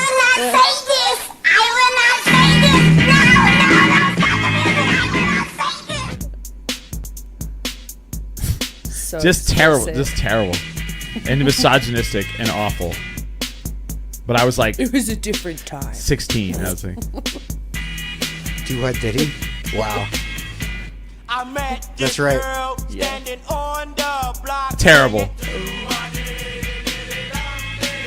She'll serve all the boys if I buy her a rock. See, just awful. Yeah. But I'm like 16. I can't do no more than that. That's about all as I could do. But yeah. And it was just but it had a parental advisory on it. I was like, oh, I gotta see that. I gotta hear that. That little black box in the corner made it gold. Oh yeah. Thanks Tipper Gore. Well, it's like Rick and Morty is not a show that kids are allowed to watch, but then you get into some of those episodes and it's this like deep emotional, psychological stuff that's going on that makes you like the nihilism. Nihilism. You think you're just watching like a naughty animated show. No, you're not. You're going to therapy. They're tricking you. Yeah. I'm all trying to tell my my nephews. I'm like, have you read Dostoevsky? And they're like, what? What's like the whole episode's about that book? And they're like, what the hell are you talking about? Right. Yeah. Are you into philosophy? Do you like Rick and Morty? Then I've never seen a cartoon where you have to study sometimes to get the jokes, and you're like, Jesus Christ. Right. So many layers. The one that like pre right wing Dennis Miller. His early stuff, Dennis Miller was like that. Where I was a kid and I was listening to a stand up, and I'd be like, "Oh, you had to know some literary references." Yeah, I know that's funny, but I need to go read to know why that's funny. You know, and some of that is there's I feel like in the comedy short run that's not good, but in the long run, you probably influence more people in a way, but like that doesn't pay the bills. But yeah, I don't know. Yeah. What was his name again? Dennis Miller. That's right, Dennis Miller. He was in the second Tales of the Crypt movie. Oh, jeez. Wow. Well, I was thinking. See, it's funny what sticks with you. Came to my mind. It's funny what sticks with you. Yeah, I was like, what was the last thing I saw him in? And like, I haven't seen him in anything for him. Yeah. It was in a Tales of the Crypt movie. It was the second. I mean, well, let's talk. Okay, who are your like comedic influences? It was a major motion picture. Okay, so I got a writing degree. Like I went to school for. Originally, it was theater, and then I switched things because I was like, I'm never gonna get a job working in theater. But I love to write, and I think a lot of Like I've read Amy Poehler and Tina Fey's books, every Chelsea Handler book. I think I haven't read the Chelsea. I've done the Tina Fey. I need to do the Amy Poehler. The Amy Poehler one's good. I've read Bossy Pants. Mindy Kaling's book. Like I think just like female comics that write books are like that's the perfect avenue for me because I mean like. Growing up, like SNL was my world. I was about I was to a go Saturday there. Night Live kid. I've never stopped. I watched the last night's episode this morning. I watched some of it. I watched the opening. I haven't watched anything else, but I will. Yeah. The thing is like it ebbs and flows. Someone the other day was like, "Well, I don't think SNL's that influential anymore." I was like, "Yeah, it's the number one watched thing on YouTube, so I don't know what you're talking about." Yeah, I mean, I would say like it. Maybe not the whole episode is gold every time. No, but they still have. But it never was like that. No, yeah, I was gonna say there's always gonna be something. But there's so like if you're for people. Okay, have you read the SNL book, the one that they keep adding to? The history of SNL. You have not? Okay, they have an audiobook and they add to the audiobook too. Okay. So it's like the history of SNL. And it starts from the beginning, and it goes through every single year. That's like cool. Every year. Some years they kind of go quickly. They go through the first 5 years pretty the first cast pretty slow, and then the second cast pretty slow, and then some they go through quicker than others, but definitely they go through all the different eras, and it's pretty amazing. I've read that one. And I've read the one that's just about the original cast. I've done both. And the fact they have only ever done one movie about it. Yeah, that's mind blowing when they movie that just in the last couple of years. How'd you feel about that movie? I enjoyed it because it was like being in the performer environment, feeling that anxiety and your heartbeat never chilling the whole time. Like I loved it for that, and I love Gilda Radner. The casting was so well done with the people in that movie. Yeah, the casting agent was the star of that movie. Yeah, I think it was so perfectly put together. But I wish there was more because there's a lot of different things to get into. Yeah, and it made me think. Just total side direction too. Like Mel Brooks is like a huge foundation of just my creative interests in general. Yeah. And with that, Madeline Kahn. I love her so much, and I think of like Clue is one of my favorite movies too. And I think of flames on the side of my face. When I think about like the things that make me laugh, it's never anything that's within my lifespan. Like my Spotify age last year was 89. Oh, shit. And I was like, that feels right. Have you watched A Futile? What is it called? Hold on, let me pull it back up. A Futile and Stupid Gesture. Have you watched that movie? That sounds familiar. Who's in it? It's Will Forte. It is on Netflix, and it is about Doug Kinney. It's mainly about Doug Kinney. Do you know who Doug Kinney was? This is sounding vaguely familiar. It could have been something I watched. Everyone in comedy should all know who Doug Kinney was. Will Forte's hilarious. So Doug Kinney was him, and I can't think of the other guy's name. I'm pretty sure I know who he is. They were the two guys that left the Harvard Lampoon, and they started National Lampoon. Yes. Okay. They started the actual National Lampoon magazine, and because of that, it led to the National Lampoon Radio Hour, which led to all of those people being on that. Oh, yeah, that's right. And then they wanted them. Then NBC came in and said, "We want you to do a TV show," and they were like, "Absolutely not." And then they went fine, and they went and hired Lauren Michaels, and Lauren Michaels went and hired all those people away from National Lampoon, including some of the writers, and started SNL. So Doug Kinney got mad and wrote Animal House. And then wrote Caddyshack, and so it's a movie. It's a movie with Will Forte plays Doug Kinney, and Doug Kinney's best friend was Chevy Chase, and him and Chevy Chase went to Hawaii together to do a cocaine bender. Yes, you do. As you, Chevy Chase went back to L.A. Because he had he was being Chevy Chase at that moment. And they found Doug Kinney's shoes by the side of a cliff, and they never found him. He died. And my God. Yeah, it's kind of an interesting film, and the way they film it, it's pretty interesting because like Martin Mull plays old Doug Kinney, which there is no such thing. And it's kind of an interesting film, but it's on Netflix. It's called. I definitely haven't watched it, but A Futile and Stupid Gesture.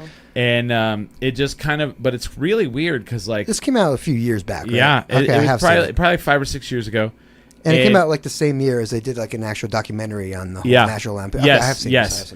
And if it's really weird to watch that movie and then notice and know that like the backbone of like my childhood is all these guys, because like it's like from the 1960s on, everyone that was to do with all of that little world created all the comedy that like this branching insane network, you know, because if they created SNL. I mean, they in a way, because like one of the guys left National Lampoon was what is the writer's name?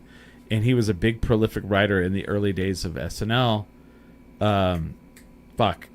And then he died. My memory recall's terrible. Yeah, mine's bad. I don't remember that one. And he was the one that, like, in the movie, one of the guys from the state in Reno 911 plays him. And in the book, in the SNL book, like no one ever talks about him in a good way. He was just very like, if you sucked, he would tell you that you were fucking terrible. But it's crazy, like how much like incestuous it was.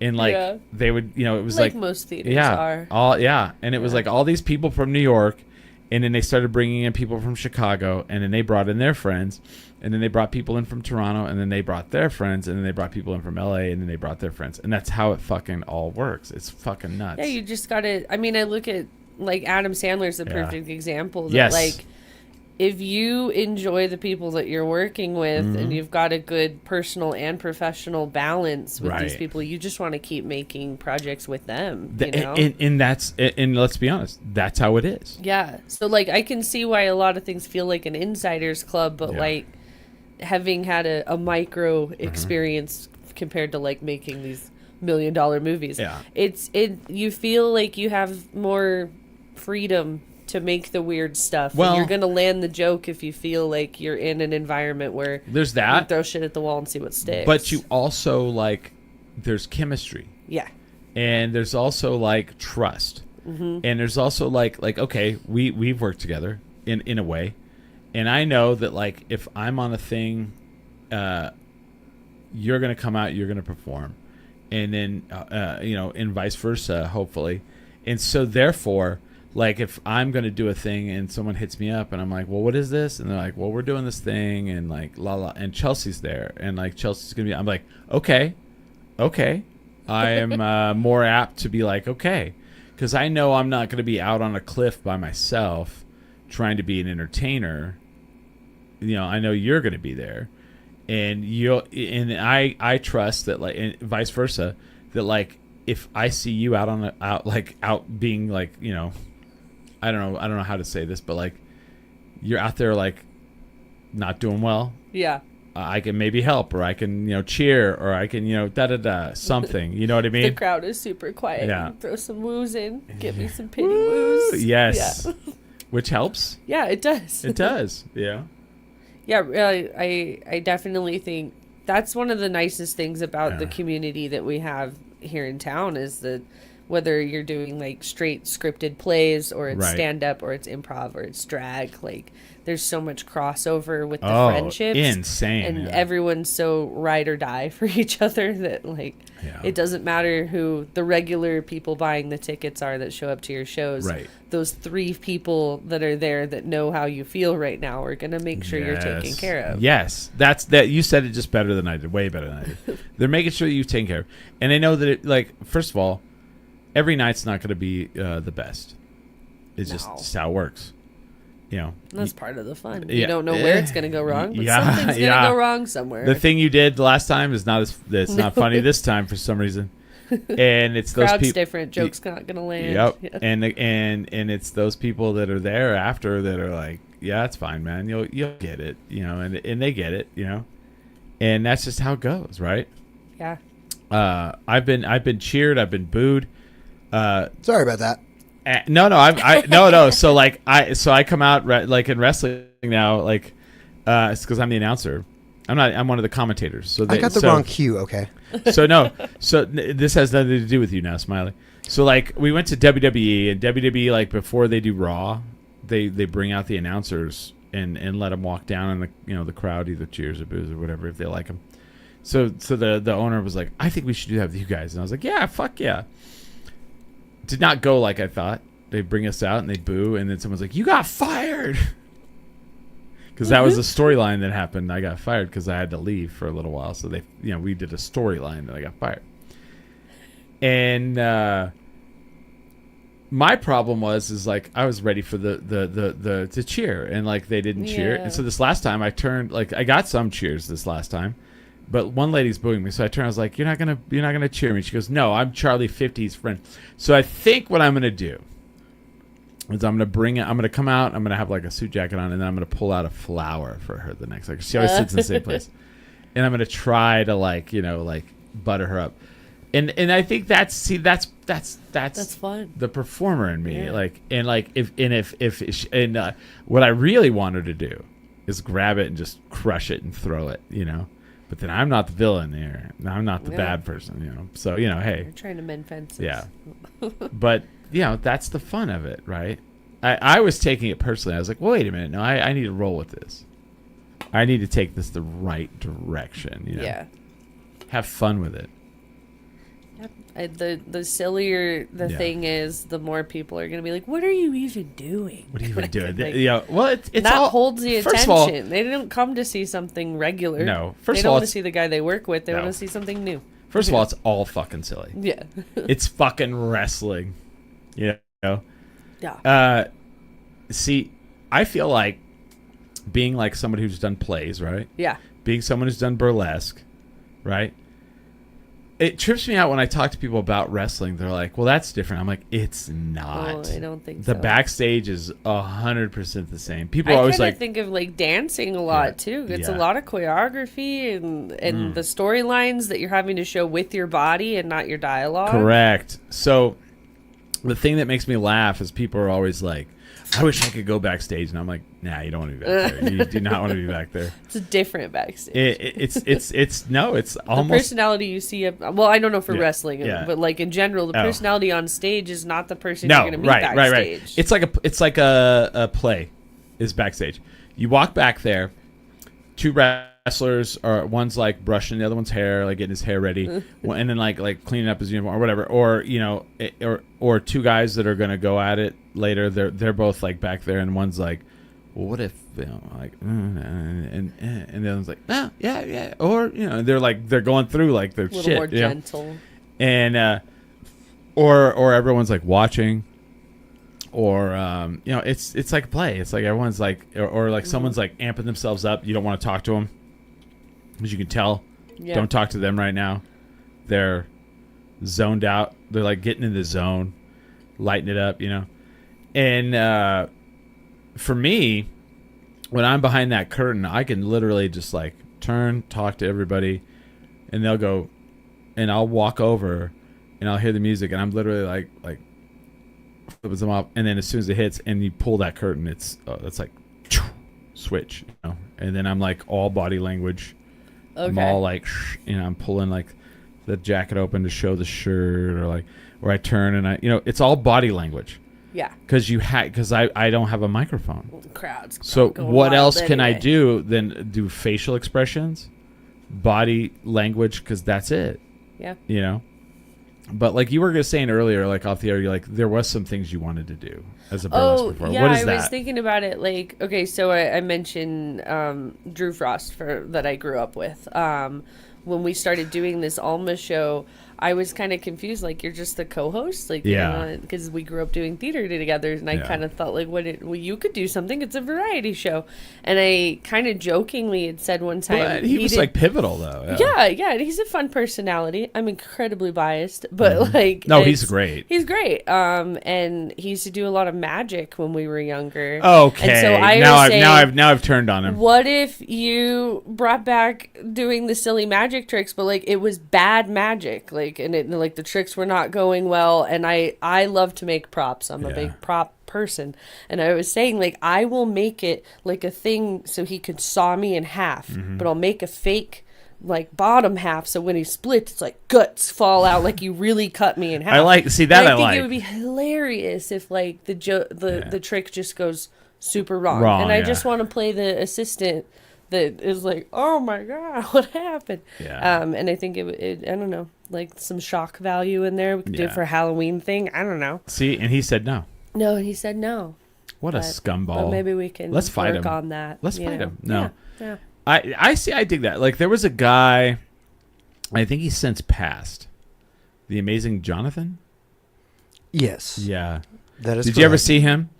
He was that magician. Like for most of it, I don't like magicians, but like I'm not a huge fan. But I loved him. He was a comedian. But like he did a thing with his assistant like that. Like he would be like, well, hold this card, and she was like very like ditzy acting, and she's like, well, I don't know where to put it, and then he just like grabbed a stapler and he put it up and he like stapled it to her head, and everybody's like, oh, and it was like that shock value, and he's like, well, there, he's like, you won't lose it, and they would like argue on stage, but then it was all the act, and then like they ended up like making 2 different documentaries about him. And the 2 different documentarians didn't know they were making 2 different documentaries about him. And he was a big... this was right at the end. Yeah. And I guess he was big... Because I grew up with him. He was big on meth. And something happened... The Amazing Jonathan? Yeah. The Amazing Jonathan. Yeah. And he's got a beard and a headband. And I loved his performance. He was huge. He was real big for like a second. And then he disappeared because of the meth addiction. I figured he got like a residency somewhere. Yeah, and I'm sure he did. But then like... Because he used to be like on like every single one of the Comedy Central like variety shows. Yep. Like, it's like, and the Amazing Jonathan. And every time as a kid, I was like, holy shit, this guy's sick. Yeah, he's so cool. Because it was so funny and he'd like actually shocking. And he would still do magic tricks too. Yeah. And they just all be jokes. Yeah. That's really cool. And he got addicted to meth. And then like by the time they were doing the documentaries, he had like some fatal disease. And it killed him. Yeah, it was like crazy. But by the end, he was like, I'm going to do these 2 documentaries. I'm not going to tell either one of them because I don't know which one's going to be the better one. Yeah. Did they come out like completely different I've only watched tones? one of them, I think. I don't know. I've only watched one of them. I saw them because that's the fun thing because I one watch of them so many documentaries. I like when it's the same subject, same story you're telling, but the documentarian tells it completely different lens. Oh yeah, one of them's more like behind the scenes because like his assistant is his wife, so there's like the whole, and then the other one's like all about his performance side. Yeah. And so like I was like, I don't know, he must have been feeding him lines like different lines. Like this is great because you want to watch both. Yeah. You want to watch both because one of That's them's his like final trick. Yeah, one of them's like all about him and like his wife, and the other one's all about him and his wife on stage. Yeah. And you're like. Nice, both sides of the story. Yeah, the person and the performer. Well, I have a question for you. Yeah. So, like, a lot of comedy and a lot of comedians, there's, there's the theater of pain. There's like the laughter and the tragedy. But a lot of comedians, like, especially throughout my life. As you're like, man, that guy was amazing, and then you find out like the truth of it all. Yeah. And you're like, comedians are very broken people. Oh yeah. Do you find that in your like the people you work with? Are you that way, or Yeah, I think it's weird. I kind of have a weird relationship with comedy because I didn't really like as a kid, I wanted to be on SNL. That was Yes. my dream job. But I I'm didn't obsessed with realistically it, think that was going to happen because everybody it's like being like, I'm going to be a marine biologist. Everybody's got the same dream job when they're a kid. Yeah. Now it's like, I want to be a YouTuber. Like, I want to be an influencer. Yeah. And in high school, when I was like really getting into writing things, I was writing a lot of like more dramatic things and sad poetry, and a lot of the short stories that I write are like really emotional and not funny. And then I got into college and was trying to pursue that and had way too many. We could do another whole 2 hours just talking about traumatic experiences. And like my grandpa was a popular bartender in town. Steve Garrick had Spectators, and he was killed in a home invasion. Oh shit! This summer it'll be 11 years. Wow! This is his signature right here on my tattoo. I'm That's so sorry. terrible. And it really, I had a couple with all the health stuff and the epilepsy and everything that was going on, and like other family members that passed away. Plenty of other things had happened, but he was the prankster in the family. He was the funny one. He was the one that would stay up and watch scary movies with me late at night. Aww. And like losing him changed a lot. And it was hard to write about the sad stuff. I couldn't do dramatic shows anymore where I'm crying and delivering like some kind of passionate monologue anymore because the emotions were like too real. And I think I kind of fell into comedy because of the environment I was in, but because it's healing. Yeah. But I mean, you hear stories about like Robin Williams now and think like, how could the funniest person maybe ever be so sad? And it's like, yeah, I'm in trauma therapy every week. I go weekly to talk about still unpacking a lot of stuff. Right. And I think I'm able to compartmentalize a lot of things and just focus on the joy of life and the laughter and the things that feel good, because I have touched the things that don't feel good. Right. And so I think we're all every broken. Good, not to say I'm a good comic, because again, I'm the charcuterie board. I don't even have one lane that I stay in. I'm all over the place. Right. I like the buffet element of it, but like I think to enjoy and be good at your art, you have to also have that balance of pain. You know, it's the drama faces. You know, the comedy and tragedy are so intertwined. It's so much. And do you find like personal relationships tough, or is that kind of? Yeah. I think the best relationships that I have with like other people are, because my dog is my best relationship. As you see me with with my dog. Like the other people who do comedy or have some kind of artistic outlet, those are the people that I connect with the most. Same. Because I think if you're able to channel whatever's going on into your mind into something else, whether that's ceramics or painting or improv, wherever you go. If you've found a way to like take this thing that hurts and put it somewhere else, like I can communicate with you.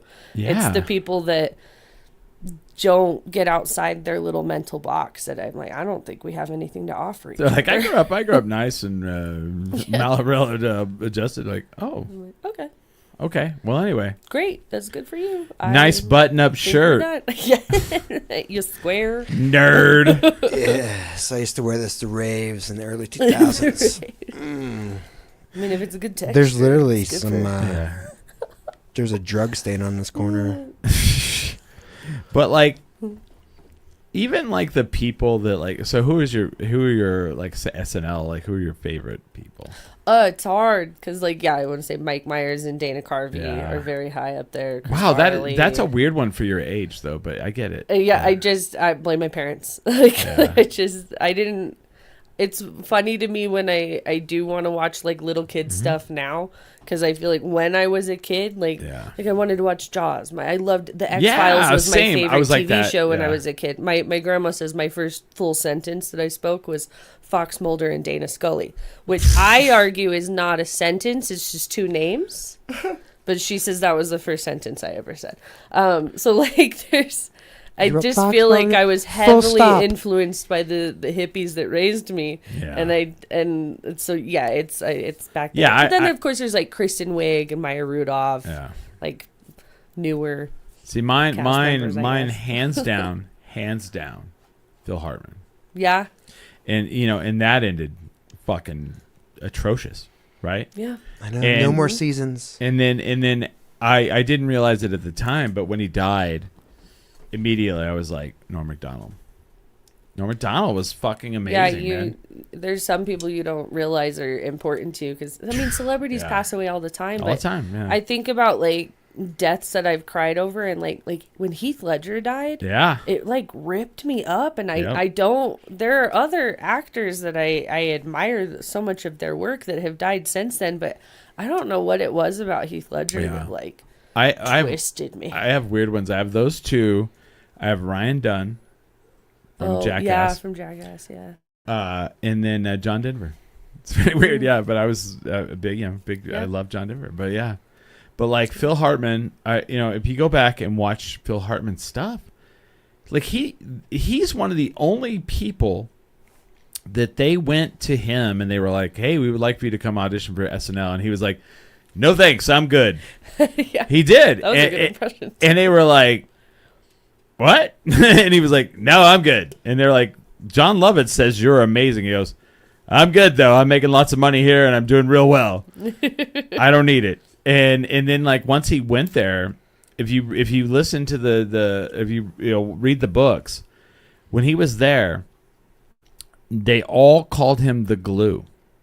They were like, if you want to write a sketch and you want it to get on the air, write Phil in the sketch. And if they would say, and this means a lot, and I think you'll get this. If you had something that was kind of funny, if you went there and you pitched it to Phil, he would say something that would make it really funny. Yeah. And it was like, like that's how good he was just good. He could just, well, what if you say this? And then it would just fucking throw it in the stratosphere. But he didn't want a credit on it. He would just be like, I'm in it, right? Cool. Yeah. And that's how he was. They're just magical people like that walking that was around. talk radio. Yeah. Oh, talk radio, yeah. He would have 2 lines in every episode. That was it. And you're like, oh, man. And they were the best shit ever. Yeah. And that series would have floundered, and it did flounder without him. Like, honestly, you're like, as much as I love Dave Foley, Phil Hartman's 2 lines every episode just nailed it together. Yeah. Glued it together. There you go. And then Norm Macdonald, I mean, that whole, like, there's something to be said about the whole Norm Macdonald Weekend Update O.J. Simpson thing. They told him to stop. Do you know about this? No, I know the story. I don't know the backstory. So they were him and Jim Downey, which if you've not watched that documentary, that is fantastic too. It's on Hulu. Do you know who Jim Downey is? Again, name recall. Jim Downey was head writer for SNL twice, and he was probably the longest running writer on SNL. And the documentary is called Downey Wrote That. So like all the big sketches, yes. Yeah. Let me. So when Downey came back, one of the times he came back multiple times. One of the times they were like, he was like divorced. He just got divorced and like shit happened, because and they were like, well, why don't you come back and just write for Update with Norm? We're gonna bring Norm in and let him do it. So they did, and Jim Downey is like a fucking comedic writer like none other. So right away they start going into the OJ stuff, right? Because the OJ Simpson shit is happening. Well, the president of NBC golfed with OJ and is friends with him and is like, and he came to them and he's like, I know I understand the funny parts of it, but can you stop doing the OJ stuff? And they were like, yeah. Double down on the OJ stuff. Yeah. Right? And so they started doing more. And it got to the point where he was like, I need you guys to stop doing it. So then they did more. Because also it was like fucked up what was happening. Like, and it got to the point where he's like, if you do any more, I'm gonna have to do something. And they fired Jim Downey like Jim Downey goes, I got a phone call. He goes like in the documentary, he's like, I got a phone call.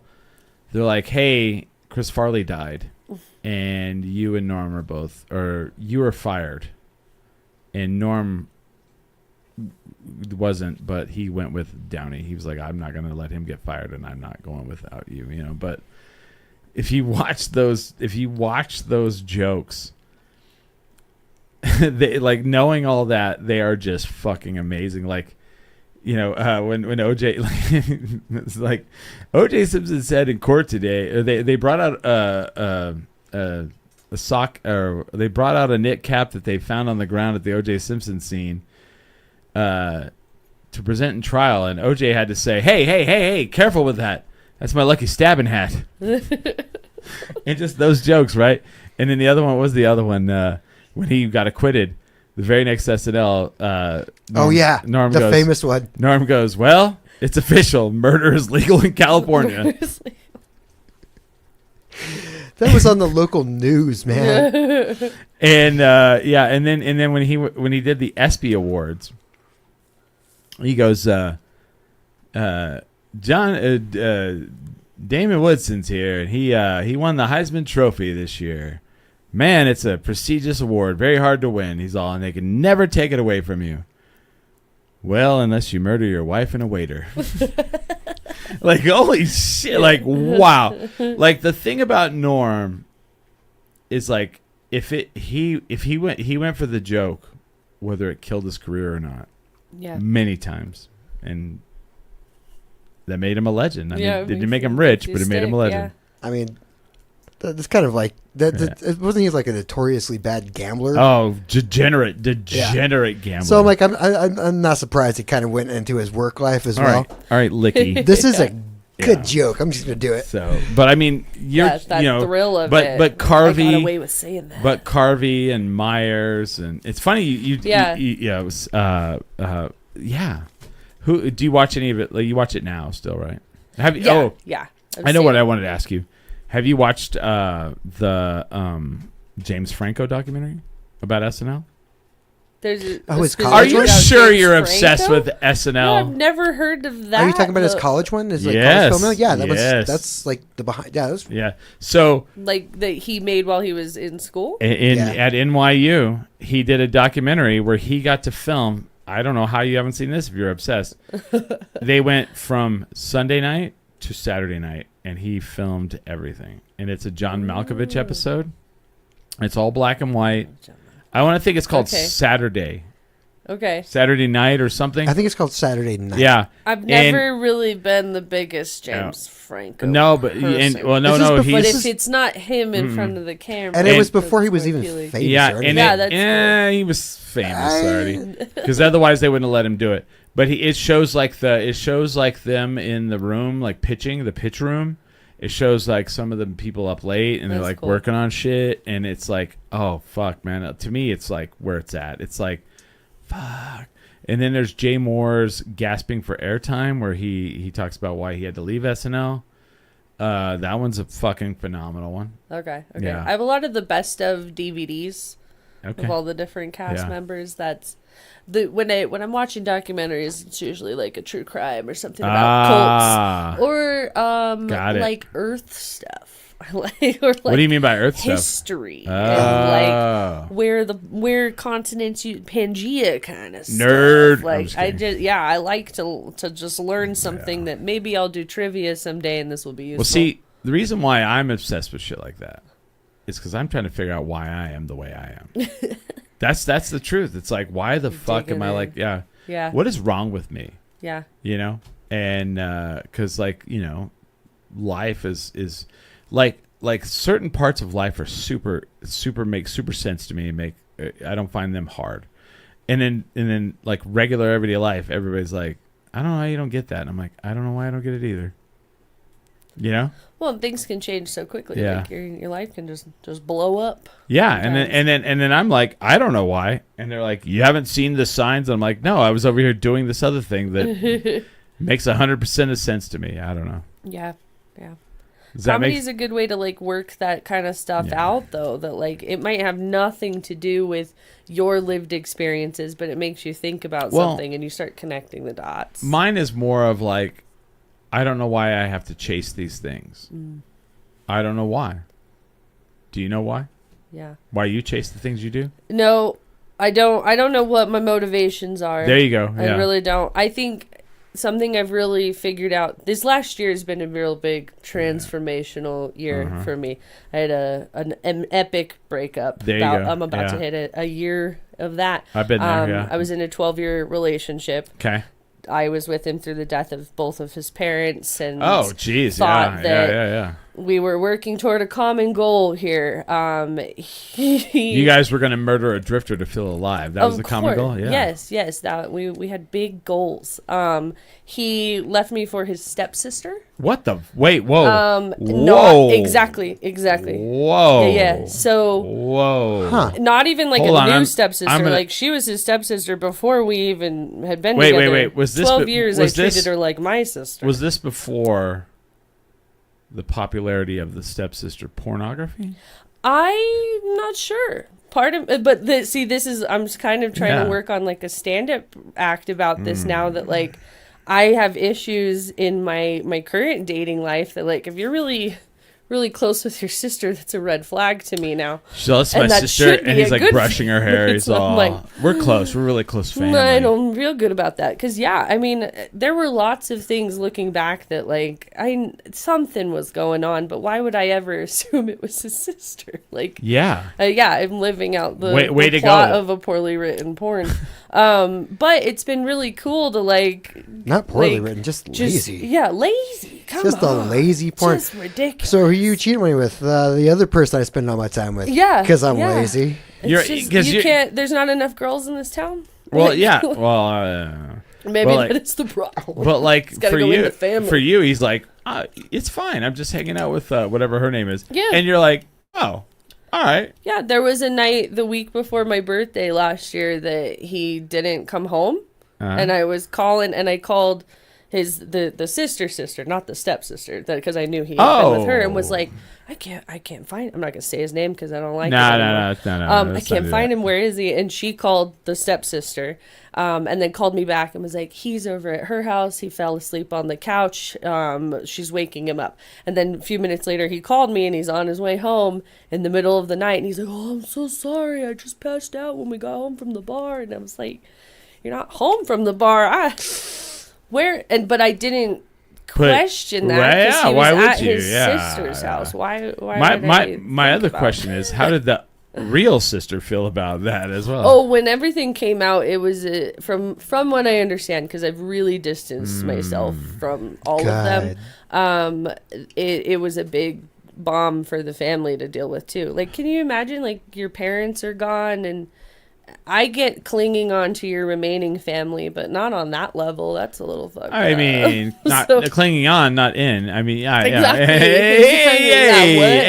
Yeah, it was nasty. Like again, more than a decade of my life with this person, and I moved in with my stepdad, and I came back and to get all my stuff out of the house, and she had moved in with him. Wow. So it had been going on. Oh yeah. For sure. He told me it started after we broke up. There's no way. We'd only been broken up for just a few weeks when I went to get the rest of my stuff, and my bedside table, my bathroom, my closet. Why did you guys break up then if you didn't know about it? He broke up with me. Yeah. Right after my birthday.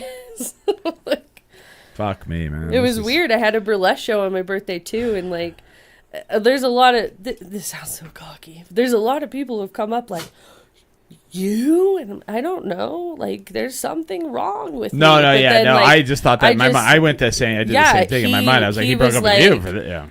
I thought you were like someone will be better to you. I'm not a good enough guy speech. And after 12 years, yeah. And I was like, but no, he just a few weeks prior. We're talking about potential timeline of when we were going to get married. Well, I mean, it sounds like he was correct on telling you these things. Oh yeah. No, I've been seeing somebody else that treats me like a queen. Oh. Like it's a totally not different a step experience. Queen though, right? Not a step queen.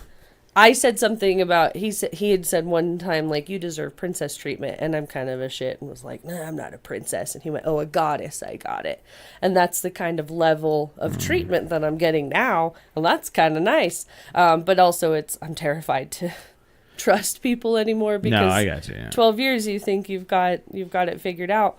But I do think that me getting into all of these hobbies and this comedy charcuterie board that I've built for my life probably put a big wedge between us because that's just not his lifestyle. It's not his area, and that's me expressing myself, I think. And that's a thing, and that's see, people, it's funny because like I have a lot of relationship issues with people, and a lot of it is because, and that's again like why I like, people are like, you know, why I'm obsessed about like SNL. I'm obsessed about like, you know, I read a lot of like biographies, and it's like, why am I the way I am? Why can't I just settle down and be happy and like do normal shit like people do? And I just can't do it. Yeah.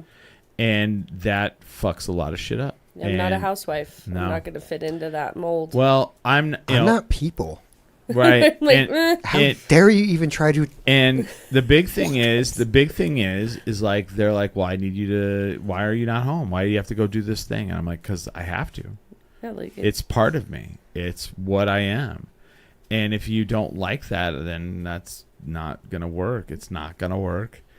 And it's weird because like there's this whole like, well, I feel like you're out like looking at women. And I'm like, no, fuck no. I'm out fucking going. I'm dealing with anxiety because I have to go out in front of an audience and I have to do this thing that I've never done.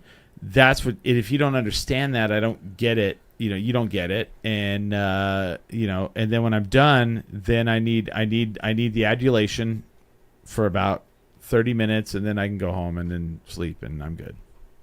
If that makes sense. No, totally. Like, it's not, I don't have the brain space to be out here flirting with other people. Yeah. And if I'm flirting in the act, it's part of the bit. It's orchestrated, like we were talking about earlier. It's like, I'm doing this because it fulfills a piece of me that I don't fully understand, but I know it feels great. I have to do the song and the dance. I have to. Yeah. Like, I'm going to put on my sparkly outfit and be a wizard for a minute and strip. Yeah. I did that last summer. I was in a Deja Vu has a whose chorus line is it anyway? I've had her on the show. Yeah. And it's fun, like that's because it's improv burlesque, and I was a wizard, and I had made myself a beard that lit up. Yeah. But my reveal was my crotch also had a beard that lit up. Also, the weird thing too is when you date these people and they're just like, oh, I'm not going to go to that. Yeah. And that's tough. That's tough. Yeah. Well, and he was a hockey player, but in the leagues that like there's the Outpost and the Max the beer Center, league, and, the beer league hockey, but they don't play until like 10:45 at night sometimes. Right. And I've got an office job. Like I moonlight as this like comic, but I've got an office job. I got to get up and he's got weekly things at these beer league beer league games, and that was a thing that like he didn't want to come to my shows because I wasn't coming to his games. And I was like I can maybe see the reasoning there, but it's different. Nah, I mean, yes and no. There are tickets available for the I mean, I don't need someone to, I don't need someone to go to everything I do. Yeah, exactly. I'll be right. But you got to pee? You didn't go pee, did you? We had a pee break. You didn't take a pee-pee. The dog thinks you're going to go throw the ball. They're going to go together. Well, I think we can get out of here. But yeah, so like that's a thing. Like it's a big deal. Mm-hmm. It's a thing that happens, and then people like I'll go on dates and they're like, I don't understand why you're single, and I'm like, well, and I'll tell them, I'm like, well, I'm a performer. Yeah. I do this show, and when I say I'm a performer, I do the show once a week, and they think like, oh, you do a show in your house, cool. No, when we go out in public, people are going to come up and they're going to come and want to talk, and it's annoying sometimes. It is. It's not annoying all the time, and it doesn't mean like, hey, someone listening, don't come up. But like, you know, when you're fighting in public and you're at a restaurant and some shit's going down, and then someone walks up, they're like, hey man, what's up? You know, it's like, it's awkward. It's fucking weird and shit like that. But like, you know, you have to be on. You have to be on. Yeah, it's a lifestyle for sure. Yeah. It's And very fulfilling, but it's not for everybody. Not everyone loves it. Yeah. No. And honestly, I'm so glad that all of that happened. I wish it would have happened years ago. Same. Yeah, I've been there. It's fine, honestly. Like I don't even dated spend someone, any energy thinking about it because I have time for me to do all my weird shit now. The worst is I dated someone and they were like, yeah, I love all this, as they slowly tried to like pull me out of it all. Secretly. Yeah. And then I didn't see it, but other people saw it. It's the subtle guilt tripping. The subtle like you're doing another thing. Well, you don't want to do that. You don't even like that person. You don't even like doing this. You know, da da da da da. And then like after it was over, I was like, well, wait a minute. They pulled me out of all this stuff. They were trying to get me to stop doing all this stuff. Yeah. And then you're like, oh, and that may not even been conscious, but I think it was. But you know, whatever. But that's terrible. It's all terrible. Yeah, but sneaky. I feel like we could have a whole nother show on that. Right, we'll have to do it. Relationship talk. So we got to get out of here. We got to move the throne. Yeah, we've got. Well, maybe we'll talk some more on Saturday. Yeah, at the telethon. At the telethon. Dude, I want Jerry Lewis to be there. Why is Jerry Lewis not there? I think Doug should be Jerry Lewis. Have you seen? Yeah, you've met Diego, his like party guy with the overalls. Diego might show up. We never know. Yeah, I think he should do a Jerry Lewis. Dancing. Like he used to do the telethon. Because Jerry Lewis used to do a big telethon. For the kids. For the children. So, but thank you for coming on. Thanks for having me. Especially last minute, because you're like, hey, can I borrow the throne? I was like, unless you come on the podcast. That's great. I would have just been hanging out at home. Nice. Well, there and you made a friend. You made a friend. Look at that. Well, she used to not liven up. She's gotten so much better in the last couple of years. Ask Smiley. She used to never do that at all. Oh. Never. Wow. There was just like, I don't even remember who it was. There was like one show. She just like hopped up and sat next to this lady, and I was like, both of us just stopped. Fuck is happening here? Like weird. Did you guys already know each other? How did this happen? Yeah, like that's my dog. Maybe in another life. Maybe in another life.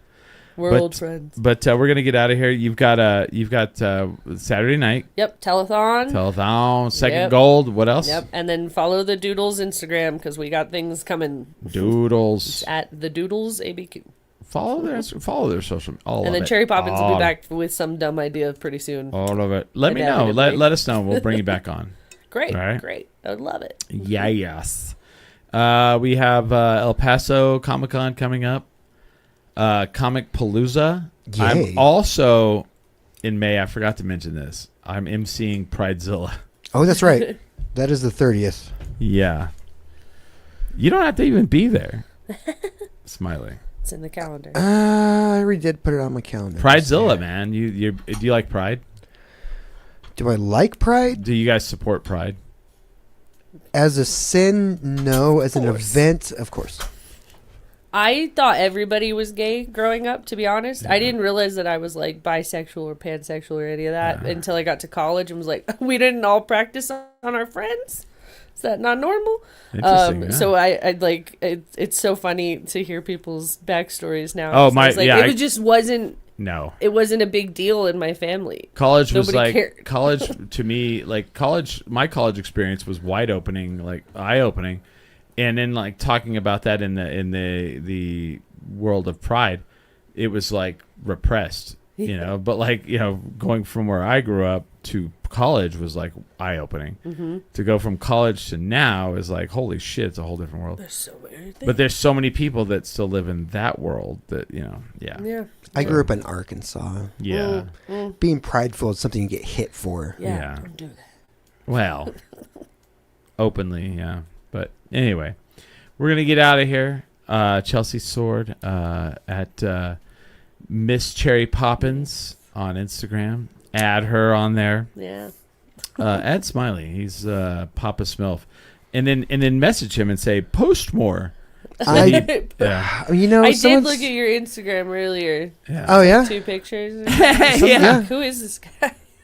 Okay.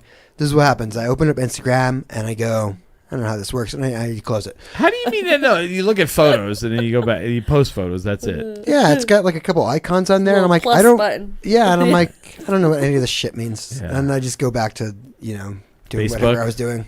Facebook. It's okay. You don't need to be pressured into. He's a Facebooker being though. a He social Facebooks. media He guy. Facebooks. No, he Facebooks. It's true. Okay. Yeah. You're just picky. I know how that one works. But it's weird. Is Is there like a tutorial for hold Instagram on. or some shit? Yes, it's called Google. So he I used don't to be like a Google model, either. Yep.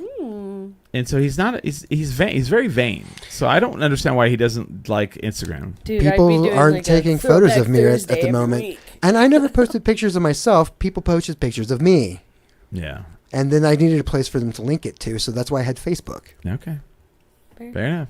And now I guess it's the same thing, and I Yeah. have a place for them to link it to now too. I just never check it. Yeah. Instagram's a great way to network, I think. Yeah. Most of the shows that I've booked are through Instagram. Yeah, I get hit up. I have a guy, I have a person that is representing musicians that will not leave me alone on Instagram. I'm like, Jesus. And plus, Yeah. Facebook is just like, I just text it to the website. Nerd. Anyway, we're gonna get out of here. Whatever works. We're gonna move the throne, and Yeah. we're gonna leave you guys. Thank you guys for watching. Thank you, Chelsea. Thank you, Smiley. Thanks for having me. With that, We are 10 drink minimum.